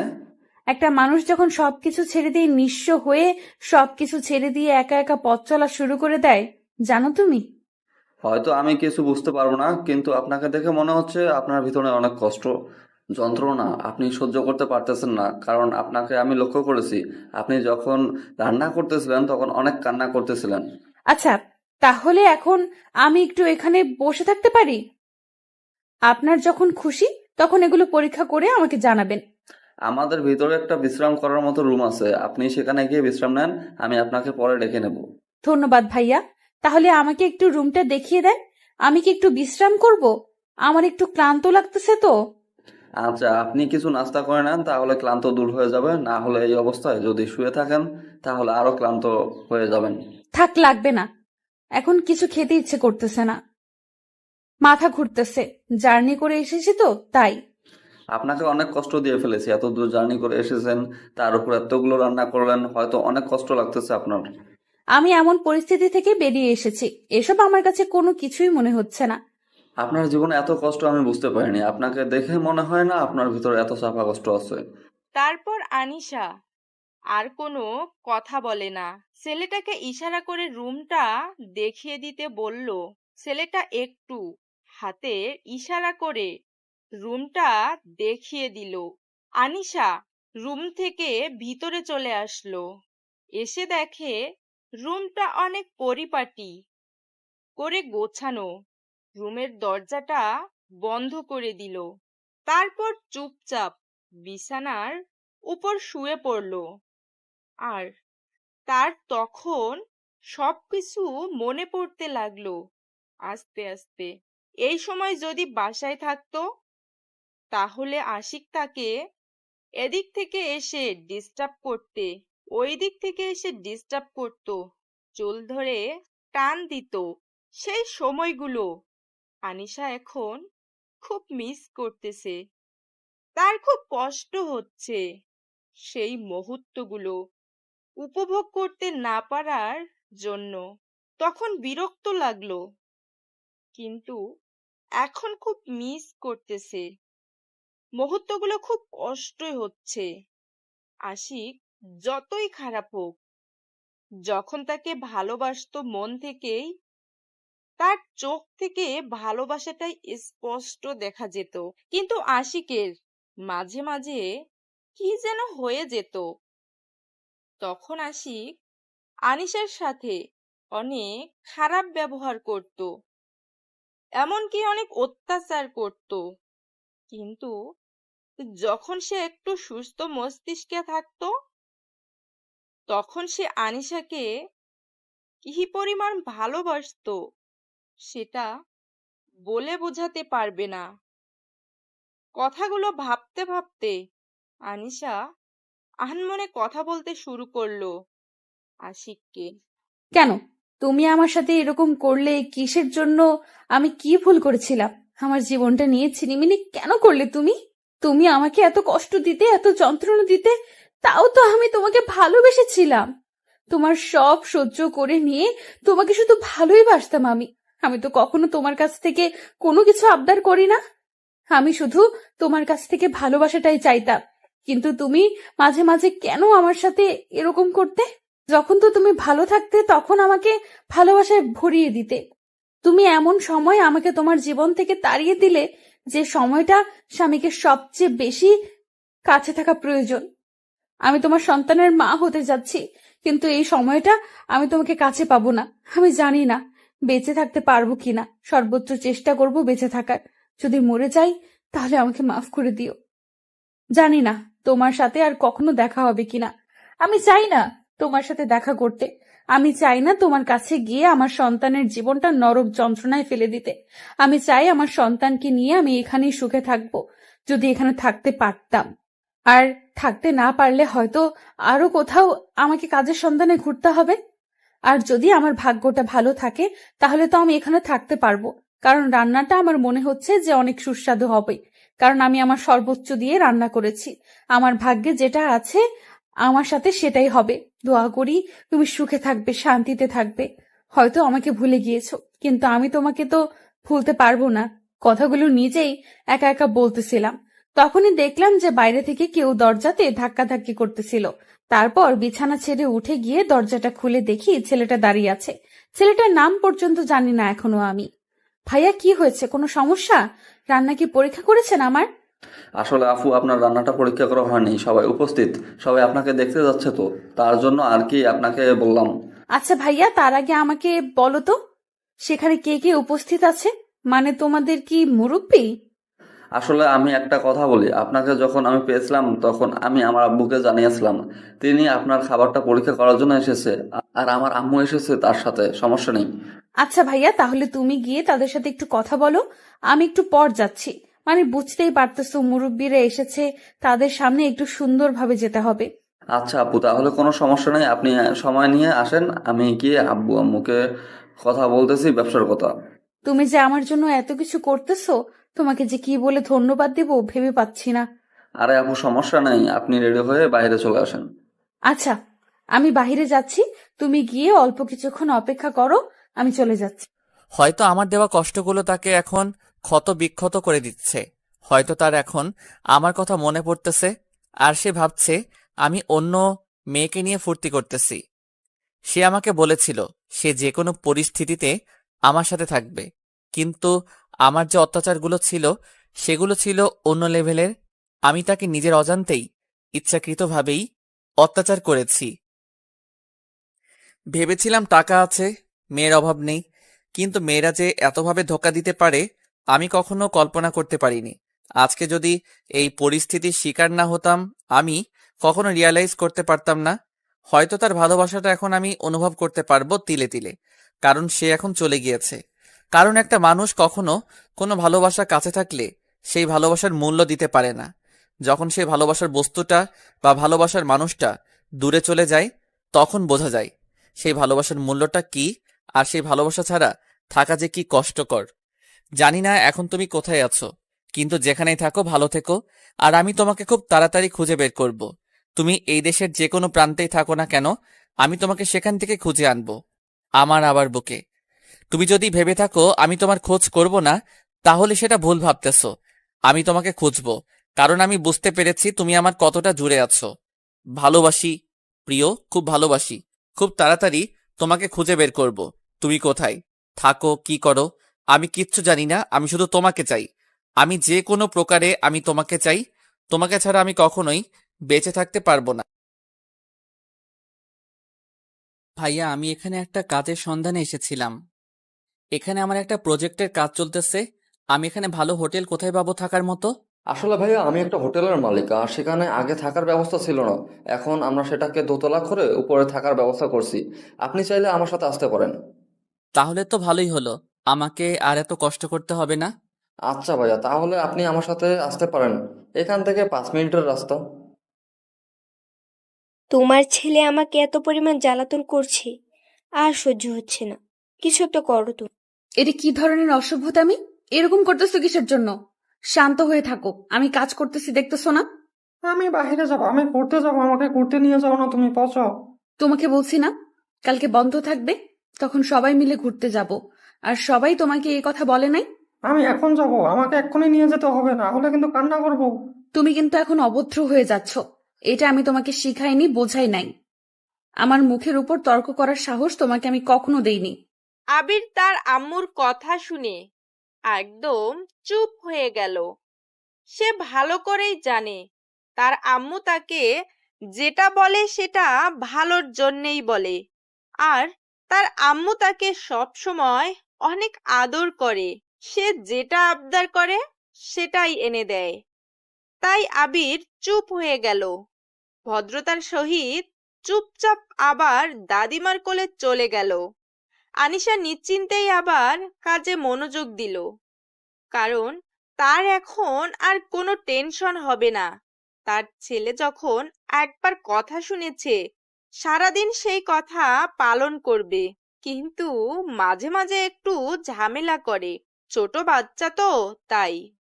আনিশা কাজে মন দিল। ঠিক তখনই অন্তর ডাক দিল। আপু, একটু বাইরে আসো তো, একটা লোকের সাথে যাও, তাকে তুমি উপরের রুম দেখিয়ে দাও, রুমটা ভালো মতো বুঝিয়ে দিয়ে আসো তো।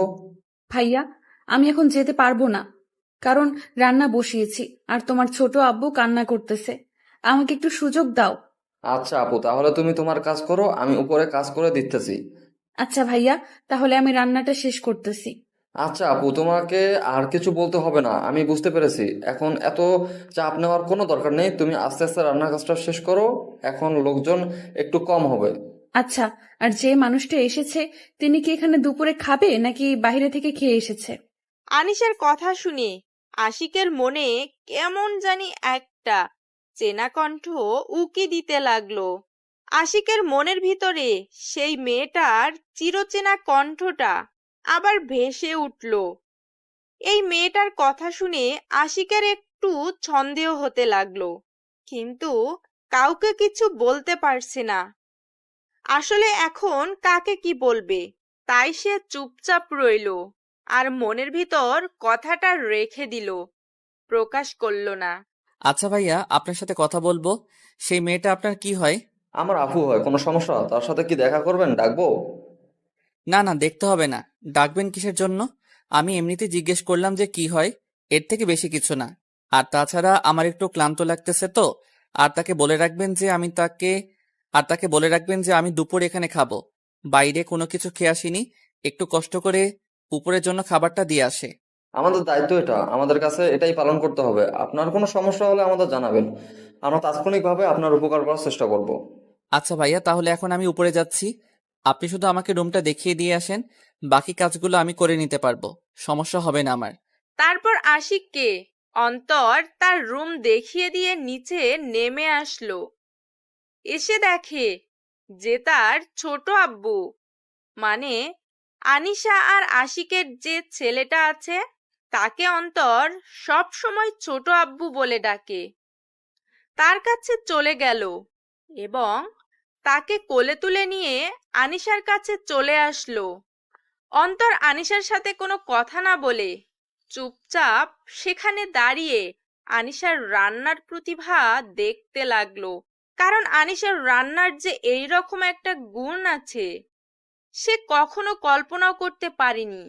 তারা প্রথমে ভেবেছিল শহরের মেয়ে ভালো মতো রান্না করতে পারে না, কিন্তু পরে যখন তার রান্নার পরীক্ষা করলো তারা, তার রান্নার প্রতিভা দেখে সবাই মুগ্ধ হয়ে গেল। আর আনিশা আসার পর থেকে তাদের ব্যবসা এতটা লাভবান হতে ছিল, তারা যেটা কল্পনার বাইরে ছিল তাদের। তারা কখনো কল্পনা করতে পারেনি যে এই মেয়েটা তাদের ভাগ্য খুলে দিবে। আর আনিশা যখন একদম ভরপুর প্রেগনেন্ট হয়ে পড়েছিল তখন তাকে কোনো কাজ করতে দেওয়া হয়নি, নিজের বোনের মতো দেখেছিল ছেলেটা আনিশাকে। এভাবে তাকিয়ে আছিস কিসের জন্য বুঝতেছি না তো। ব্যাপার কি, কোনো কিছু বলবি? কিছু না তো, আমি তো তোমার রান্না দেখতেছিলাম আর শেখার চেষ্টা করতেছিলাম একটু। তুই আর কত আমার কাছ থেকে রান্না শিখতে চাইবি বলতো? আমি এখানে আসার পর থেকে তুই আমার রান্না শিখতে চাচ্ছিস, কিন্তু তুই মনোযোগ দিয়ে কোনো কিছুই করিস না। এখন শিখে কি করবো? তুমি তো থাকবে, চলে যাচ্ছ না তো, এখানেই থাকবে তাই না? অনেক সময় পড়ে আছে শেখার জন্য, শিখে নেবো। সেটা অবশ্য ঠিক বলেছিস। এবার তোর একটা গতি করতে হবে, তোর জন্য তো একটা লাল টুকটুকে বউ এনে দিতে হবে। একা একা আর কতদিন থাকবি? আমার কথা বাদ দাও, তুমি কবে আমার জিজুকে এনে দিবা সেটা বলো। ছেলেটা তো আর একা একা বড় হবে না, তাই বাবার প্রয়োজন হবে। আমার ছেলেকে বড় করতে আমি একাই যথেষ্ট, আমার সঙ্গীর প্রয়োজন হবে না। আমি চাই না আর কারো জীবনে জড়িয়ে যেতে। তাই বলে তুমি এভাবে সারা জীবন অপেক্ষা করবে সেই মানুষটার জন্য? আমি কারোর জন্য অপেক্ষা করি না, আমি আমার গতিতে চলি। তুই ভালো করে জানিস আমি কারোর জন্য অপেক্ষা করি না। আমি আমার ছেলেকে নিয়ে সারা জীবন কাটিয়ে দেওয়ার স্বপ্ন দেখেছি, যখন শহর ছেড়ে গ্রামে চলে এসেছিলাম তখন থেকেই। আচ্ছা, আমার ভুল হয়ে গিয়েছে, আর আমি কখনো এই কথাগুলো বলবো না, কারণ তোমার মন খারাপ হয়ে যায়। আমি লক্ষ্য করেছি অনেক দিন, তাই আর তোমাকে এই কথাগুলো আমি বলতে চাচ্ছি না। আচ্ছা, ছেলেটা কোথায় থেকে এসেছে? তাকে দেখে কি মনে হয় যে এখানে থাকতে এসেছে নাকি এমনিতেই 2 দিন থেকে চলে যাবে? দেখে তো মনে হলো থাকবে, মনে হচ্ছে। দেখি পরে কথা বলবো, সমস্যা নেই। টাকার কথা বলেছিস, অনেক তো হলো। এভাবে অনেক মানুষ তো ফাঁকিবাজি করে চলে গিয়েছে, তাই আর মানুষকে এভাবে প্রশ্রয় দেওয়া হবে না। আমি বাইরে গেলাম, তুমি একটু কষ্ট করে খাবারগুলো তার ঘরে পৌঁছে দিও আর টাকার কথা বলে এসো। আচ্ছা, দুজনে তো বেরিয়ে যাচ্ছিস, বেরিয়ে গেলে তো তোদের খোঁজ খবর কিচ্ছু পাওয়া যাবে না। তাড়াতাড়ি ফিরে আসিস, বুঝছিস? মামা ভাগ্নে যেখানে আপদ বিপদ নেই সেখানে, আমরা একসাথে যতক্ষণ আসছি আমাদের কোনো আপদ বিপদ আসবে না আল্লাহর রহমতে। সেটা না হয় বুঝলাম, কিন্তু তাড়াতাড়ি ফিরে আসিস, বুঝছিস? কথাটা বলে অন্তর আবিরকে নিয়ে বেরিয়ে পড়ল। আনিশা আবার রান্নার কাজে ব্যস্ত হয়ে পড়ল। রান্নার কাজ শেষ করে সবকিছু ঠিকঠাক রেখে রুমে চলে আসলো গোসল করে। অনেকক্ষণ যাবত রান্না করতেছিল, তো প্রচুর গরম লেগেছে, তাই গোসলটা করে নিল। এখনই তারপর সবকিছু ঠিকঠাক করে বাইরে বেরিয়ে আসলো। এসে উপরে যে মানুষটা আছে তার জন্য খাবার সুন্দর করে রেডি করতে লাগলো। আজকে আনিশা আর আশিকের মাঝে এমন একটা ঘটনা হতে চলেছে যেটা তারা কখনোই কল্পনা করেনি, যে এরকম একটা দিন আসবে আবার তাদের মাঝে। এদিকে আশিক রুমটাকে সুন্দর করে পরিপাটি করে সাজিয়ে নিয়েছে, কারণ তাকে এখানে 2 মাসের মতো থাকতে হবে। তার জন্য সে তার বসের কাছ থেকে কিছু টাকা বেশি নিয়ে এসেছে। যে ছেলেটা একদিন কর্মচারী চালাতো, সেই ছেলেটা এখন অন্যের অফিসে কাজ করে। ভাগ্য যে কখন কাকে কোন প্রান্তে এগিয়ে নিয়ে দাঁড় করিয়ে দেবে সেটা বোঝা বড়ই মুশকিল। তারপর আনিশা খাবারগুলো নিয়ে উপরে চলে আসলো, আর আশিক এদিকে রুমে বসে তার ল্যাপটপে অফিসের কাজ করতেছে।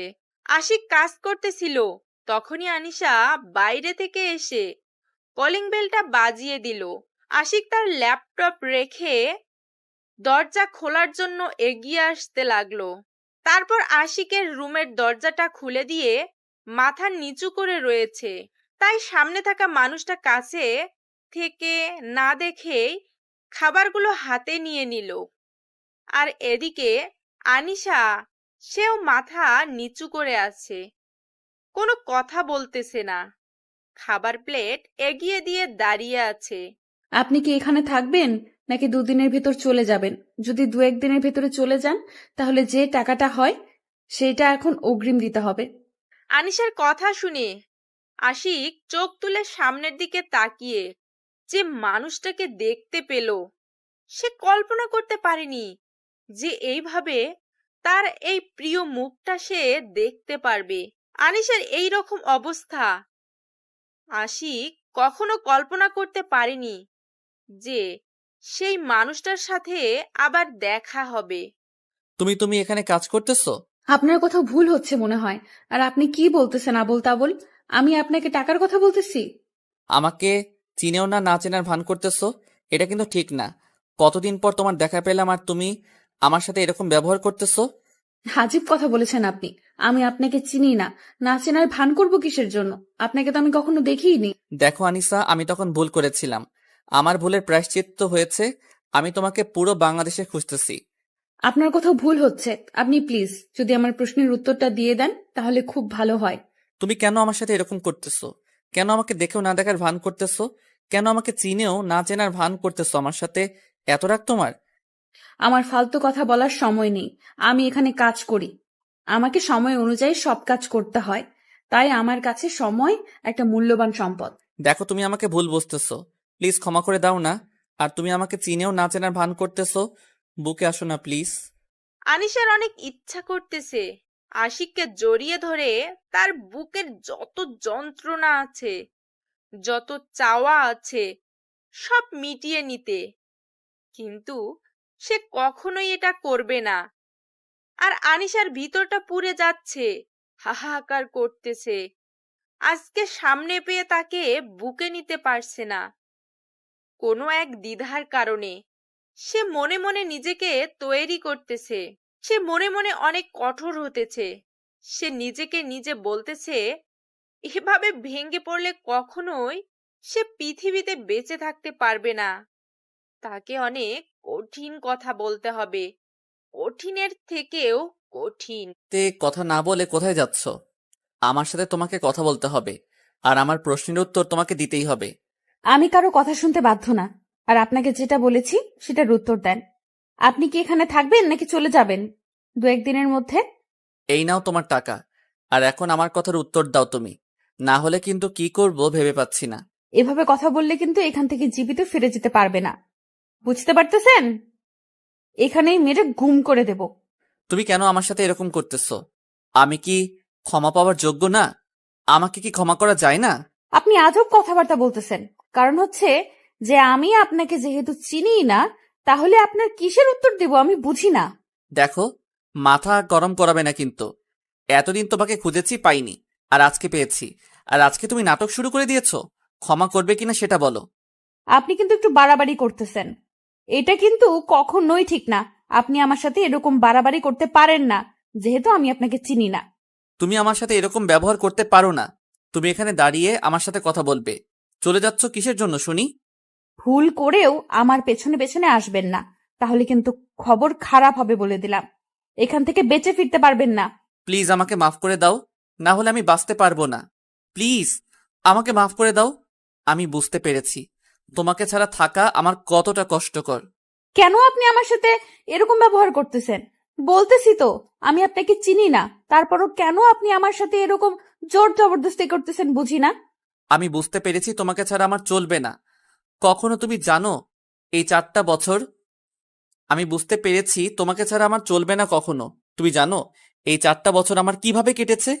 আমার ভিতরে কতটা জ্বালা যন্ত্রণা গিয়েছে।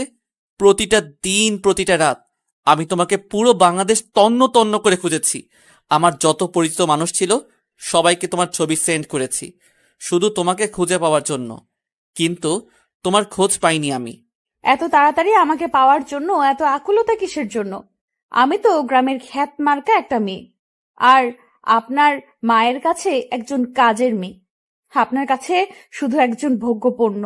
আর আপনার তো কোটিপতি মেয়ে আছে, তাহলে আমাকে লাগবে কিসের জন্য? তুমি বিশ্বাস করো, সেদিনের পর আমি রিয়ালাইজ করতে পেরেছি যে তুমি ছাড়া আমি কতটা একা। তোমাকে ছাড়া আমি কখনোই চলতে পারবো না এতটা পথ।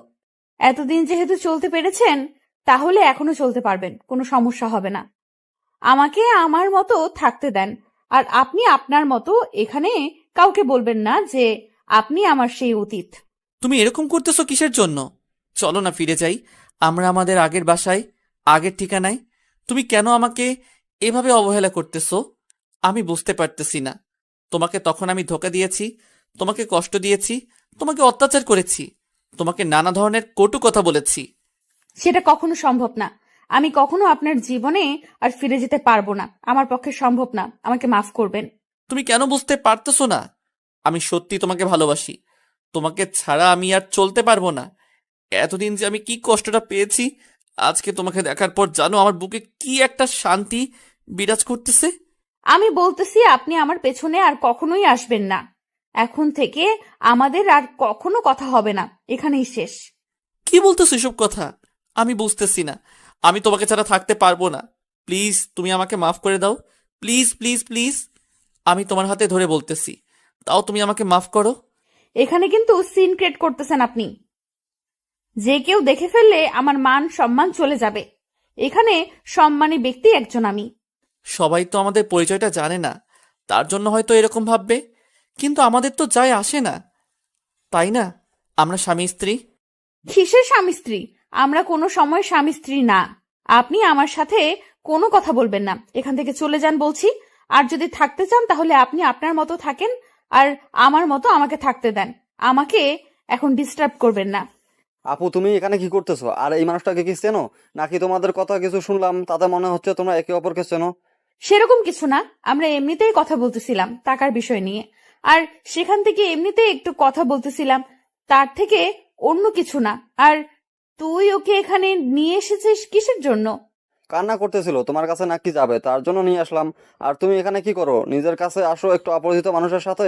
তোমার কিসের কথা? আমিও তাই বলতেছিলাম ওনাকে, যে আমার সাথে এত কথা না বলে তোমার সাথে কথা বলতে বলেছিলাম। কিন্তু দেখো আমাকে উল্টা প্রশ্ন করতেছে। এই মানুষটাকে বুঝিয়ে বল তিনি যেন যা কথা আছে তোর সাথে বলে, আমার সাথে যেন কোনো কথা না বলে। তুমি তাহলে আবিরকে নিয়ে নিচে যাও, আমি ওনাকে বুঝিয়ে বলতেছি। যদি না বোঝে তাহলে ওনাকে এখান থেকে তাড়িয়ে দেবো। এর থেকে তো আর কোনো সমাধান থাকবে না, তাই না? উনি টাকা দিয়ে ফেলেছে, তাই তাকে তাড়িয়ে দেওয়া যাবে না। আর কথা হচ্ছে তিনি থাকতে চায় থাকবে, আমাদের তো সমস্যা নেই। কিন্তু যা কথাবার্তা আছে শুধু তোর সাথে বলবে, আমি আর উপরে আসবো না। আচ্ছা, তাহলে তুমি আবিরকে নিয়ে যাও, আমি তাকে বুঝিয়ে বলতেছি, তোমার কোনো সমস্যা হবে না। তোকে এখানে কোনো কথা বলতে হবে না, তুই চুপচাপ আমার সাথে আয়। এখানে তো আর কোনো কথা বলা লাগবে না, সেটা তো বলেই দিলাম। উনি তো শুনে নিয়েছে, তাই না? ছেলেটা কিন্তু অনেক কিউট হয়েছে। আর কতদিন এভাবে চলবে? সে তো একা একা আর বড় হতে পারবে না। লোকটা কি বলতেছে আপু, আর আমি কি ধরে নিতে পারি এই ব্যক্তি তোর অতীত? তোকে এখানে থাকতে হবে না, তুই চল তো আমার সাথে। আর ওনার যা লাগে আমি সব কিছু দিয়ে রেখেছি। আর রাতের আগে কোনো কথা বলা লাগবে না। উনি কাজের সন্ধানে এসেছে, কাজ করুক, আমাদের কি? আমি যেটা বলেছি ভেবে দেখো। কিন্তু আমি কিন্তু তোমাকে না নিয়ে এখান থেকে কোথাও যাব না, সেটা মাথায় রেখো। আপনি এসব কি বলতেছেন? আমার আপুকে আপনি কোথায় নিয়ে যাবেন? আপনাকে এখানে থাকা লাগবে না, এই নেন আপনার টাকা, আপনি চলে যান এখান থেকে, আপনাকে আমি এখানে রাখতেছি না। বড়দের সম্মান দিয়ে কথা বলো অন্তর, না হলে কিন্তু থাপ্পড় খাবি। বড়দের সম্মান দিয়ে কথা বলো অন্তর, না হলে কিন্তু থাপ্পড় খাবি। এখান থেকে চল আমার সাথে। আর এখানে এক মুহূর্তও থাকতে চাচ্ছি না। উনি থাকবে, টাকা দিয়েছে, ওনার খাবার সময় মতো পৌঁছে দিবে, ঝামেলা শেষ। আচ্ছা আপু, তুমি যেহেতু বলতেছো সেটাই হবে, আমি আর এখানে কোনো কথা বলবো না। এখন আমি চুপচাপ হয়ে গেলাম, তোমার যা খুশি তাই করো, কিন্তু আমি চাই তুমি সুখে থাকো, তোমার মাঝে যেন আর কোনো কালো মেঘের ছায়া এসে ভিড় না করে। আচ্ছা, তাহলে আর কোনো কথা হচ্ছে না এখানে। যে যার মতো আছে থাকবে, আমরা কেউ কাউকে ডিস্টার্ব করব না। সে যেন আমাদের কাউকে ডিস্টার্ব না করে, তাহলেই চলবে। তুমি এত কথা বলতেছো কিসের জন্য আমি বুঝতেছি না। তুমি চলো আমার সাথে, আর এখানে এক মুহূর্ত তোমাকে দেখতে যাচ্ছি না, তোমার উপর আসা নিষেধ। অন্তর, আবির, আনিশা তিনজনের নিচে চলে আসলো, কিন্তু আনিশার মনের ভিতর অজানা একটা মায়া কাজ করতেছে। সে নিজের অজান্তেই পিছনে ফিরে আশিকের দিকে এক পলক তাকিয়ে নিল। যখন আনিশা আশিকের দিকে তাকিয়েছিল, আশিক তখন আনিশার দিকে তাকিয়ে চোখ মেরে দিল। আনিশা তখন আশিকের দিকে রাগী দৃষ্টিতে তাকিয়ে রইল, আর আশিক তখন তার সেই মায়াবী মুচকি হাসিটা দিয়ে দিল, যেটা দেখে আনিশা সহজেই আশিকের প্রেমে বারবার পড়ে যায়। কিন্তু সে নিজেকে এতটাই কঠিন করে তুলেছে যে এখন সেই মায়াটা আর কাজ করে না আশিকের উপর। তারপর আনিশা আবিরকে কোলে তুলে আদর করলো, কপালে একটা চুমু এঁকে দিল।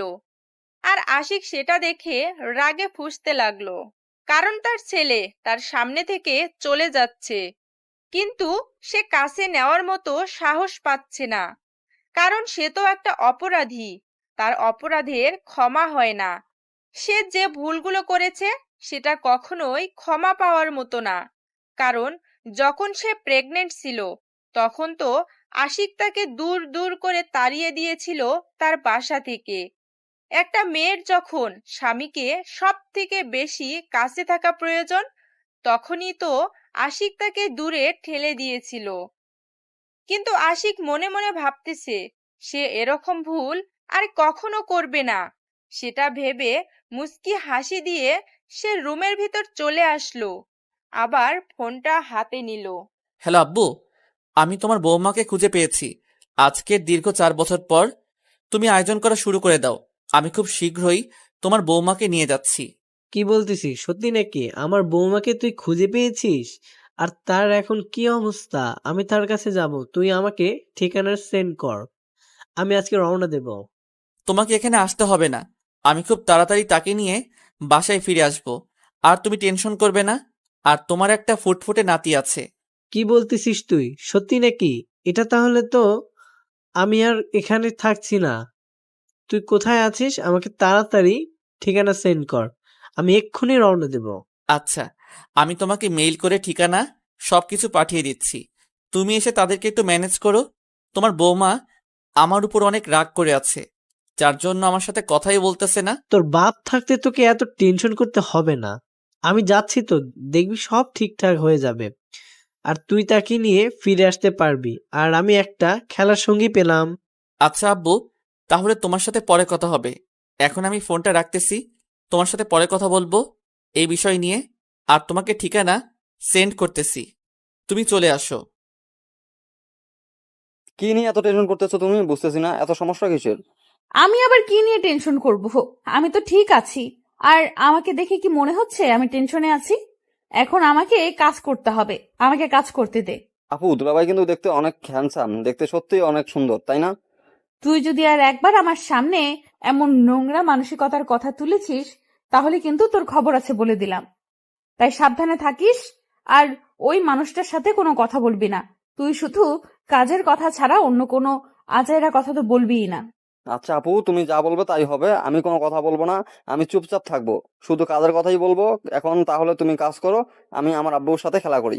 তুমি এদিকে আসো, তোমার সাথে কথা আছে। আপনাকে আমি কি বলেছিলাম আপনি আমার সাথে কথা বলবেন না, তারপরেও কেন আপনি এখানে এসেছেন? বললাম না কথা আছে, এত কথা বাড়াও কিসের জন্য? আমি কাজ করতেছি এখন, এখন আমি কোথাও যেতে পারবো না। আপনার সাথে আমার কোনো কথা নেই।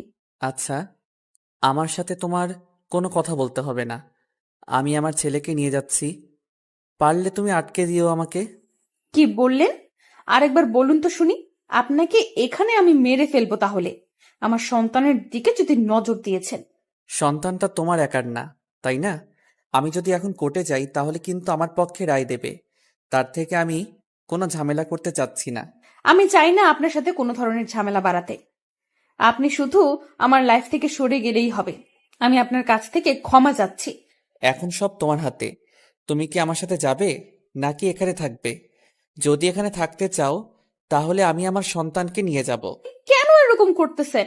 আপনি তো চেয়েছিলেন যে আমি আপনার লাইফ থেকে সরে যাই, আমি তো সরে এসেছিলাম, তারপরও কেন আপনি আমার সাথে এমন করবেন? আমি এত কথা বলতে পারবো না, আব্বু আসতেছে এখানে, তুমি রেডি থেকো, আব্বু আসার পর আমরা এখান থেকে বেরিয়ে পড়ব। তোর এত বড় কলিজা, আমার আপুকে হুমকি দিচ্ছিস? তোকে আমি এখানে জ্যান্ত পুঁতে ফেলবো। দেখো ভাইয়া, তোমার সাথে আমার কোনো শত্রুতা নেই, এখানে তুমি তাকে আশ্রয় দিয়েছিলে, তাকে কাজের মেয়ের মতো খাটিয়ে দিয়েছো। আপনার এত বড় সাহস আমার আপুর নামে এরকম কথা বলতেছেন? আমি আমার আপুকে সবসময় মাথায় তুলে রেখেছি। সেটা তো আমি দেখতে পাচ্ছি, কি করতেছেন আর কি না করতেছেন।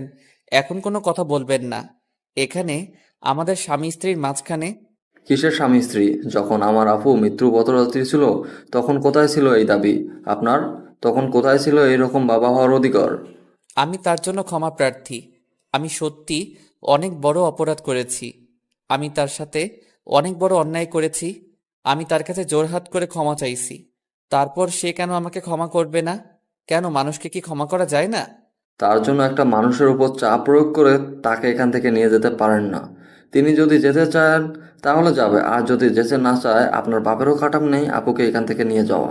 দেখো ভাইয়া, তোমার সাথে আমি রাগারাগি করতে চাচ্ছি না, তুমি যেটা বলতেছো তোমার দিক দিয়ে ঠিক হচ্ছে, কিন্তু আমি যেটা করতেছি আমার দিক দিয়ে ঠিক আছে, কারণ আমি অপরাধী, তাই তুমি যেটা বলবে সেটা এখন আমাকে মাথা পেতে নিতে হবে। ভাইয়া, এরকম অমানুষের সাথে কথা বলে কোনো লাভ হবে না। তার থেকে তুই তোর কাজে মন দে, আমি আমার কাজ করতেছি। আর ওনাকে এখান থেকে চলে যেতে বল।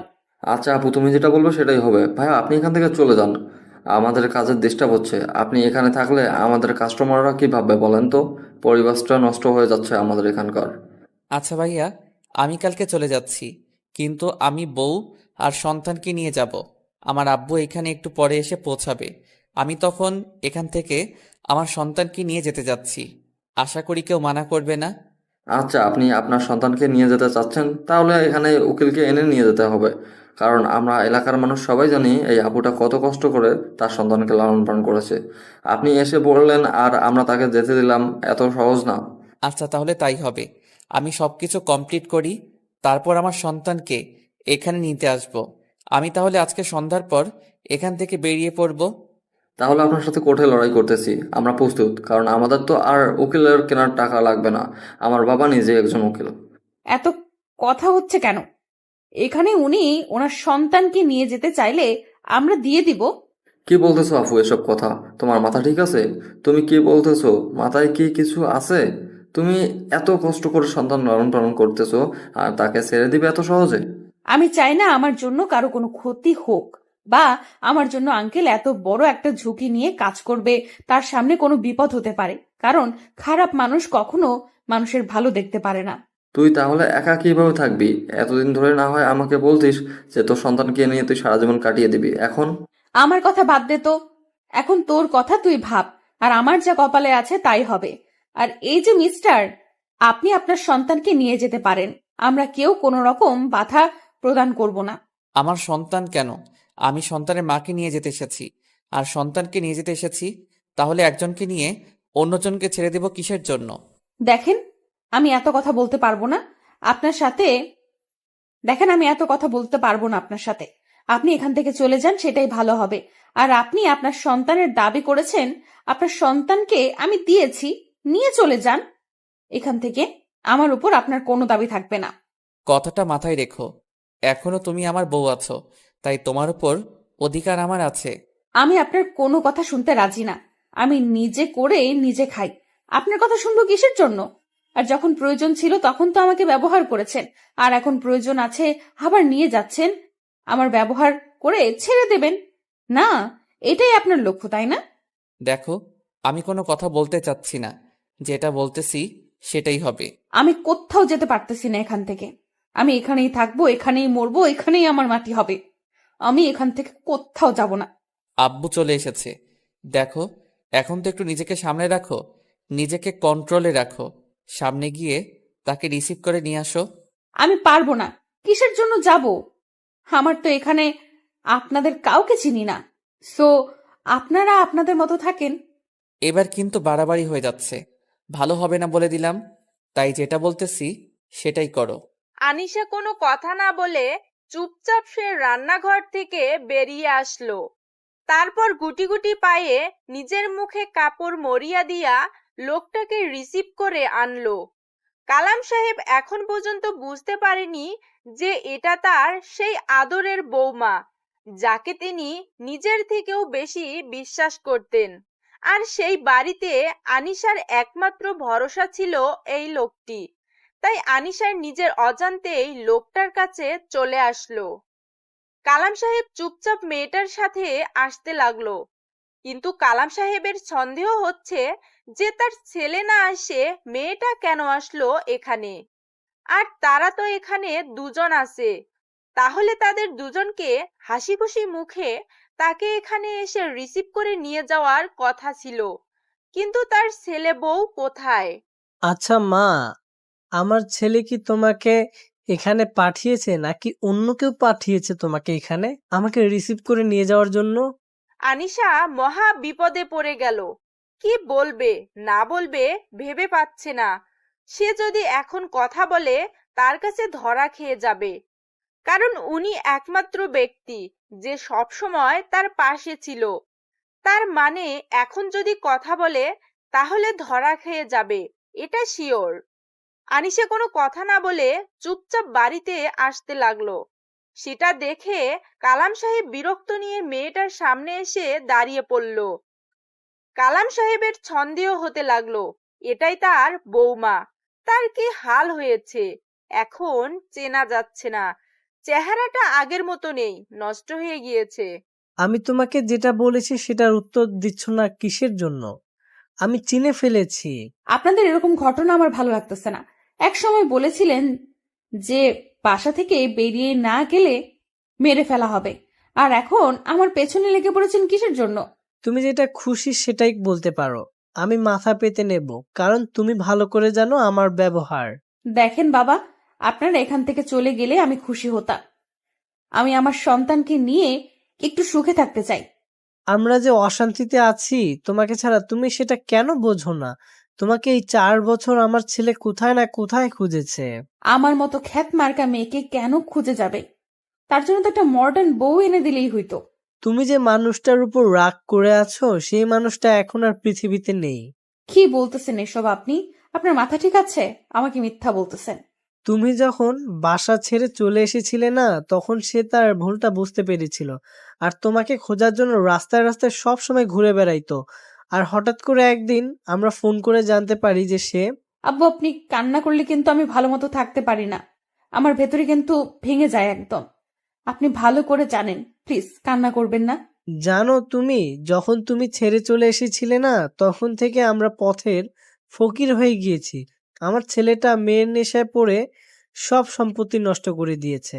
কি বলতেছেন এসব কথা আপনি আমাকে? আপনাদের এরকম হাল হয়ে গিয়েছে কেন? যখন থেকে আমার ছেলেটা বুঝতে পেরেছে যে তুমি ছাড়া আমাদের সংসারটা একদম অচল, তখন থেকেই তোমাকে খুঁজতে বেরিয়েছিল, কিন্তু তোমাকে কোথাও খুঁজে পাওয়া যায়নি। তুমি জানো আমি সবাইকে বলতাম যে আমি খুঁজতে যাই না, কিন্তু প্রতিটা রাতে আমি তোমাকে খুঁজতে বের হইতাম। আমার জন্য আপনাদের মাঝে যদি এতই সমস্যা, তাহলে কেন আমাকে এইভাবে দূর দূর করে তাড়িয়ে দিলেন? আমাকে কেন এত কষ্ট করাইলেন? আমি তো সুখে থাকতে পারতাম না? আমার তো কষ্ট কম হয়নি। মারে, সব সময় সবাই একই থাকে না। মানুষ নিজের ভুলটা বুঝতে পারে। মানুষকে একবার অন্তত সুযোগ দেওয়া উচিত। কিন্তু বাবা, আমি যে ফিরে যেতে পারবো না। আমি কোন মুখে আপনাদের সাথে ফিরে যাব বলেন তো? আমি যেতে পারবো না, আমাকে ক্ষমা করবেন। আমি এখানে এসেছি আর তুমি যাবে না? এটা কি বলতেছো আমাকে? আমার মান সম্মান বলতে তুমি কিছু রাখবে না? যেটুকু আছে সেটুকু কি থাকবে না? আচ্ছা, এখানে এত কথা না বলি। রাস্তার মানুষ সবাই আমাদের দিকে তাকিয়ে আছে। চলেন গিয়ে বিশ্রাম করবেন, পরে ভেবে দেখা যাবে। আমার দাদুভাই কোথায়? আমি তাকে দেখতেছি না তো। সে কোথায় থাকে? দেখার জন্য তো আমার প্রাণটা বেরিয়ে যাচ্ছে। ভেতরে আসেন, হয়তো ভেতরে বসে বসে খেলা করতেছে, গিয়ে তার সাথে কথা বলবেন। এখন আসেন এখানে, আর চোখের পানি ফেলে কোনো কাজ হবে না। ভেতরে চলেন। তারপর দুজনে বাসার ভিতরে প্রবেশ করলো। দূর থেকে আশিক তাকিয়ে দেখতেছে তাদের দুজনকে, তাদের দুজনের মুখের হাসি, আর সেটা দেখে আশিকের মনের ভিতর প্রশান্তি কাজ করতে লাগলো। তাহলে তার বাবা এখানে আসা সফল হয়েছে। আশিক এখনো নিজেকে দোষারোপ করতেছে যে আজকে এই রকম হতো না। সে যদি তখন একটু বুঝতে পারতো, তাহলে তাকে আর ভালোবাসার মানুষের কাছ থেকে এত দূরে থাকতে হতো না এতদিন। হয়তো আজকের দিনটা তাদের মাঝে অন্যরকম একটা আনন্দদায়ক হতো, কিন্তু আজকে কষ্টের ভিতরে আনন্দ হচ্ছে, সেটা অন্যরকম। তার ভুলের জন্য সে ভালোবাসার মুহূর্তগুলো হারিয়ে ফেলেছে। সে আর এক মুহূর্ত হারাতে চায় না। ছাড়ো তো, আমাকে আমার কাজ করতে দাও। এতদিন পর তোমাকে কাছে পেলাম, আর তোমাকে এত সহজে ছেড়ে দেব কিসের জন্য শুনি? বিরক্ত লাগতেছে, ছেড়ে দাও। এখন উঠবো, এখানে থাকতে মন চাচ্ছে না। এত কথা বলো কিসের জন্য শুনি? আগে তো এরকম করে কথা বলতে না, এখন এত বেশি বকবক করো কেন? বেশি রকম ভালো হবে না বলে দিলাম। এখন যেটা বলতেছি সেটাই করো, না হলে কিন্তু ভালো হবে না। আমাকে ছেড়ে দাও। শুয়ে আছো, শুয়ে থাকো। এত কথা বলো কিসের জন্য? বিরক্ত করতেছো আমাকে। আমার হাতের কাগজগুলো তো আমাকে আমার হাতের কাজগুলো তো আমাকে করতে হবে, আর সেখানে তো তুমি গিয়ে সাহায্য করবে না। তাই তোমার এই ন্যাকামি দেখার সময় আমার নেই, আমাকে কাজ করতে হবে। অনেক কাজ করেছো, এখন তো একটু বিশ্রাম করবে, তাই না? এত কাজ কেমনে করো? এখন একটু শুয়ে থাকো আমার পাশে, আমার তো ভালো লাগতেছে। অতিরিক্ত ভালো লাগা আবার ভালো না, পরে আবার দূর দূর করে তাড়িয়ে দেবেন। সেটা থেকে আমি এখন থেকে কাজ করে খাই, পরে সমস্যা হবে না। আমাকে আর লজ্জা দিতে হবে না। এখন শুয়ে আছো, শুয়ে থাকো। আর একবার যদি নড়াচড়া করেছো, আমাকে ডিস্টার্ব করলে কিন্তু অত্যাচার শুরু করে দেব। সেটাই তো করতে পারবা, আর কি করতে পারবে? অসহায় মেয়েদেরকে তো সব সময় দুঃখ কষ্ট দিতে ভালো লাগে। অনেক হয়েছে, আর কোনো কথা শুনতে চাচ্ছি না। এখন একটু আমার বুকে শুয়ে থাকো মাথা রেখে। আমার যে কাজগুলো আছে সেগুলো কে করবে শুনি? আমাকে আমার কাজগুলো করতে দাও, আর এখন ডিস্টার্ব করবে না। আচ্ছা, কি আর করার, এত কথা বললে তো আর তোমাকে ধরে রাখা যাবে না। এখন আমাদের ছেলের একটা বোন দরকার, তাই না? এটা পরে দেখা যাবে, এখন আপাতত লাগবে না তার বোন। আচ্ছা, আমার ছেলেটা কোথায় থাকে? তাকে তো সকাল থেকে তো দেখতে পাচ্ছি না, কই সে? এখন আমাকে কি ছেড়ে দিবেন? না এভাবে পেটের উপর হাত রেখেছেন কিসের জন্য? ছেড়ে দেন আমাকে। এতক্ষণ তো তুমি তুমি করে বলতেছিলে, এখন আবার আপনি হয়ে গেলাম, ব্যাপার কি? এখানে কোনো ব্যাপার স্যাপার নাই, এখানে কোনো ব্যাপার স্যাপার নাই। এখন যেটা বলতেছি সেটাই করেন, না হলে কিন্তু আমি চিৎকার করতে বাধ্য হব। এখনো তুমি ছোট বাচ্চা না যে চিৎকার করবে। এখন তোমার একটা বাচ্চা আছে, তোমার একটা মান সম্মান আছে, তাই না? ভালো লাগতেছে না বলে দিচ্ছি, তারপরও কেন আপনি আমার সাথে জোর জবরদস্তি করতেছেন? বললাম তো পরে, এখন না। তাহলে কখন? আমি কিন্তু আর দেরি করতে পারবো না। কালকে থেকে যে পরিমাণ জ্বালাতন করতেছে। আমি আপনার কি ক্ষতি করেছি? আপনি কেন আমাকে সেখান থেকে নিয়ে এলেন? তারা কি কষ্ট পেয়েছে দেখেছেন তাদের দিকে তাকিয়ে একবারও? তারা কি তোমাকে সেখানে বসিয়ে রেখেছিল যে তারা কষ্ট পাবে? তোমাকে দিয়ে তো তারা কাজ করিয়ে নিয়েছে, তাই? তার মতো স্বার্থপর মানুষ কখনো মানুষের ভালোবাসা দেখবে না, শুধু কাজগুলো দেখবে। সেটা ভালো করে জানি। আর তারা কি পরিমাণ যে আমাকে ভালোবেসেছিল সেটা আমার মন জানে আর আমি জানি। আর আপনার তো শুধু আর আপনারা তো শুধু উপরটা দেখেছেন। তুমি তাদের জন্য আমাকে এত কথা বলতেছো, আর তারা কি এমন হয়ে গিয়েছে তোমার যে তার জন্য আমাকে কথা শোনাচ্ছ? আপনি সেটা বুঝবেন না, কারণ একজন অভদ্র কুলাঙ্গার মানুষ কখনো মানুষের ভালোবাসা বুঝতে পারে না। যে শুধু টাকার উপরে সবকিছু ডিপেন্ড করে, টাকাই তার কাছে সবকিছু, সে কখনো মানুষকে ভালোবাসতে পারে না। তার প্রমাণ আপনি এখনই আমাকে দিলেন। দেখো, তুমি যেটা বলবে আমি মাথা পেতে নেব, কারণ আমি নিজের রাগকে কন্ট্রোলে রাখতে শিখে গিয়েছি তোমাকে হারিয়ে ফেলে। আমি চাচ্ছি না তোমার উপর আর রাগারাগি করতে। তুমি যা বলবে আমি মাথা পেতে নিব। আপনার লজ্জা করে না এসব কথা বলতে? আপনি কিভাবে বলতে পারলেন তারা আমাকে কাজ করিয়ে নিয়েছে? আমি যখন মৃত্যু পথযাত্রী ছিলাম তখন তারা আমার পাশে দাঁড়িয়েছিল, আপনি না। তখন তারা আমার দেখাশোনা করেছিল, আমার ছেলেটাকে তারা বড় করেছে। আমি শুধু মায়ের দায়িত্ব পালন করেছি, আর সেই ছেলেটা তো আমার ছেলেটাকে সব সময় মাথায় করে রাখতো। আমার ভুল হয়ে গেছে, আমাকে মাফ করে দাও। আমি আর তোমাকে এই বিষয় নিয়ে কোনো কথা বলবো না কোনো দিন। আপনি জানেন গ্রামের মানুষের কত সহজ সরল? তারা আমাকে রাস্তা থেকে নিয়ে গিয়ে থাকার জায়গা দিয়েছে, খাওয়ার জায়গা দিয়েছে, সাহায্য করেছে। গ্রামের মানুষেরা যে একটা অপরিচিত মানুষকে এত তাড়াতাড়ি আপন করে নিতে পারে, আমাদের মতো শহরের মানুষেরা সেটা কখনোই করতে পারবে না। সেটা আমি ভালো করে জানি, কারণ গ্রামের মানুষরা অনেক ভালো হয়। কারণ আমি এই 4 বছর গ্রামে কাটিয়েছি, গ্রামের পরিবেশটাকে বোঝার মতো ক্ষমতাও হয়েছে এখন আমার। আচ্ছা, আমি এখন কাজগুলো শেষ করতেছি, পরে আপনার সাথে গল্প করব। সত্যি কথা বলতে এখন আপনাকে আমার কাছে বিরক্ত লাগে। আচ্ছা, তাহলে তুমি গিয়ে তোমার কাজগুলো শেষ করো, এখন আমি তোমাকে কোনো প্রকার ডিস্টার্ব করব না। আমার ছেলেটাকে গিয়ে কোলে তুলে নেন, আর তাকে আপনার নিজের পরিচয়টা দেন, কারণ বাবার ভালোবাসা তার একটু দরকার। তার থেকে যতই দূরে থাকবেন, তো আমিও আপনার থেকে ততই দূরে চলে যাব, এটাই বাস্তবতা। কথাগুলো বলে আশিকের হাত সরিয়ে দিয়ে আনিশা বিছানা থেকে উঠে পড়ল। তারপর বাথরুমে গিয়ে হালকা ফ্রেশ হয়ে বেরিয়ে আসলো। আশিক এখনো সেখানে শুয়ে আছে, আর আনিশা সেদিকে কোনো লক্ষ্য না করে তার নিজের মতো করে কাজ করা শুরু করে দিল বাসার। আশিক শুয়ে শুয়ে ভাবতে লাগলো, আনিশা যে কথাগুলো বলেছে সেটা অক্ষরে অক্ষরে সত্যি বলেছে। কারণ আশিকের মনের ভিতর টাকার মোহ এতটাই কাজ করেছিল যে সে প্রকৃত ভালোবাসাগুলো অনেক আগেই ভুলে গিয়েছে। সে শুধু টাকার নিচে পড়ে গিয়েছে। আশিক মনে মনে স্থির করলো, সে এখন আর টাকার পিছনে ছুটবে না। সে এখন অসহায় মানুষের পাশে দাঁড়াবে, তাদের ভালোবাসায় সে বেঁচে থাকবে এই সমাজের বুকে, আর তার ছেলের কাছে একজন আদর্শ বাবা হবে, আর তার স্ত্রীর কাছে আদর্শ একজন স্বামী হয়ে উঠবে। কথাগুলো মনে মনে ভাবতে ভাবতে আশিক তার বাপের কাছ থেকে তার সন্তানকে কোলে তুলে নিল। আবির আশিকের দিকে এক দৃষ্টিতে তাকিয়ে আছে, কোনো কিছু না বলে চুপচাপ আশিকের কোলে আছে। আর আশিকের দিকে এক দৃষ্টিতে তাকিয়ে আবির এখনো জানে না যে আশিক তার বাবা। আব্বু, তোমার কি লাগবে বলো, আমি তোমাকে সবকিছু এনে দেব। আঙ্কেল, আমাকে আব্বু বলে ডাকবেন না, আমাকে শুধু একজন আব্বু বলে ডাকে, আমার মামাই। আমি তার কাছ থেকে অনুমতি নিয়েছি, আমি এখন থেকে তোমাকে আব্বু বলে ডাকবো। আচ্ছা আঙ্কেল, আমার মামাই কোথায় গিয়েছে? তাকে দেখি না কেন? আমি তোমার আব্বু, আর তোমার মামাই সেখানে কাজ করতেছে, কিছুদিনের মধ্যে চলে আসবে। সত্যি আঙ্কেল, আপনি আমার আব্বু? আমার আম্মু বলতো আমার আব্বু নাকি অনেক দূরে থাকে। এই তো, আমি এখন কাছে চলে এসেছি। আর তোমার আম্মু আর কি বলতো তোমাকে? অনেক কিছু বলতো, সবসময় বলতো তোমার আব্বু অনেক ভালো মানুষ, সমাজের অনেক ভালো কাজ করে। আবিরের মুখ থেকে এরকম কথা শুনে আশিক অবাক হয়ে গেল। তাহলে আনিশা তাকে ভালোবাসে, কিন্তু প্রকাশ করে না। তার মনটা অনেক কঠিন হয়ে গেছে। তার ভালোবাসা পেতে সেই কঠিন মনটাকে ভেঙে আবার নরম করবে, কোমল করে তুলবে আশিক তার ভালোবাসা দিয়ে।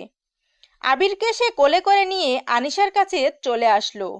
এসে দেখে আনিশা তাদের রুম সুন্দর করে পরিপাটি করে গুছিয়ে রেখেছে, ঠিক আগের মতো। আম্মু, এই লোকটা নাকি আমার আব্বু হয়? এটা কি সত্যি? আব্বু তাহলে কাছে চলে এসেছে? সত্যি সত্যি এটাই তোমার আব্বু, আর তার সাথে ভালোভাবে কথা বলবে, সম্মান দিয়ে কথা বলবে, কোনো রকম অভদ্রতামি করবে না। আচ্ছা আম্মু, তুমি যেটা বলবে সেটাই। এখন আমি দাদুর কাছে যাই, আমাকে অনেক সুন্দর সুন্দর গল্প শোনাইতেছিল। আচ্ছা বাবা, তাহলে তুমি যাও, গিয়ে গল্প করো, আমার হাতের কাজ আছে। সেগুলো শেষ করে তোমাকে গোসল করাবো। আচ্ছা আম্মু, আমি তাহলে গেলাম খেলতে। তুমি আমাকে এখন ডাকবে না। অতিরিক্ত কোনো কিছু ভালো না।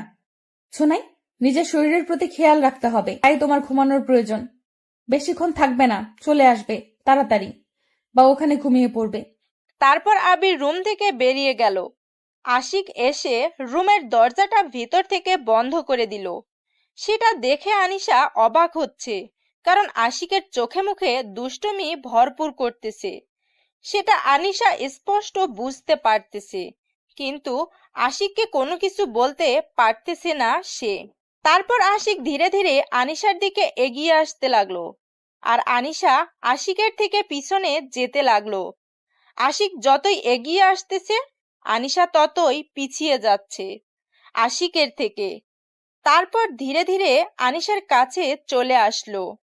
আনিশা আর পিছনে যেতে পারে না, কারণ আনিশার পিঠ দেয়ালে লেগে গিয়েছে। তাই আনিশা আর পিছনে যেতে পারছে না। কি হলো, আপনি এভাবে আমার কাছে চলে আসলেন কিসের জন্য? কোনো কথা বলবে না, চুপচাপ আমি যেটা করব সেটাতে তুমি রেসপন্স করবে। দেখেন, ভালো হবে না বলে দিচ্ছি। আমার কাছ থেকে সরে যান, না হলে কিন্তু আমি আপনাকে। কিচ্ছু করতে পারবে না এখন। আমি তোমাকে ভালোবাসবো আর তুমি আমাকে ভালোবাসবে, এর থেকে বেশি কিছু হবে না বা কম কিছু হবে না। আপনি কিন্তু আমাকে জোর জবরদস্তি করতেছেন, এটা ঠিক না। আমি কিন্তু আবার চলে যাব, হারিয়ে যাব। আমি তো তোমার স্বামী, আমি কি তোমাকে ভালোবাসতে পারি না? আমি কি তোমাকে কাছে নিতে পারি না? তোমার কি সমস্যা? আমি কি সেটা একবারের জন্য মুখ দিয়ে বলেছি যে আপনি আমার কাছে আসলে বা আপনি আমাকে ভালোবাসলে বা আপনি আমাকে আদর করলে আমার সমস্যা হবে? আশিক আনিশার কথা শুনে নিজের ঠোঁট দুটো নিমজ্জিত করে দিল আনিশার ঠোঁটে। কতদিন পরে সে এই তৃপ্তিটা অনুভব করতেছে। আশিক যখন আনিশার ঠোঁট নিজের ঠোঁটে নিয়েছে, আনিশার মনের হচ্ছে সে অন্যরকম একটা ফিলিংস কাজ করতেছে। আনিশার শরীরে বিন্দুমাত্র শক্তি নেই।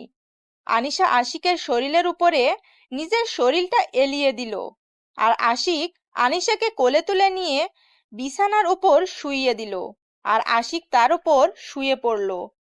ধীরে ধীরে দুজনেই ভালোবাসার সাগরে পাড়ি জমাতে লাগলো, একে অন্যকে জড়িয়ে ধরে ভালোবাসার তৃপ্তি মিটিয়ে নিচ্ছে।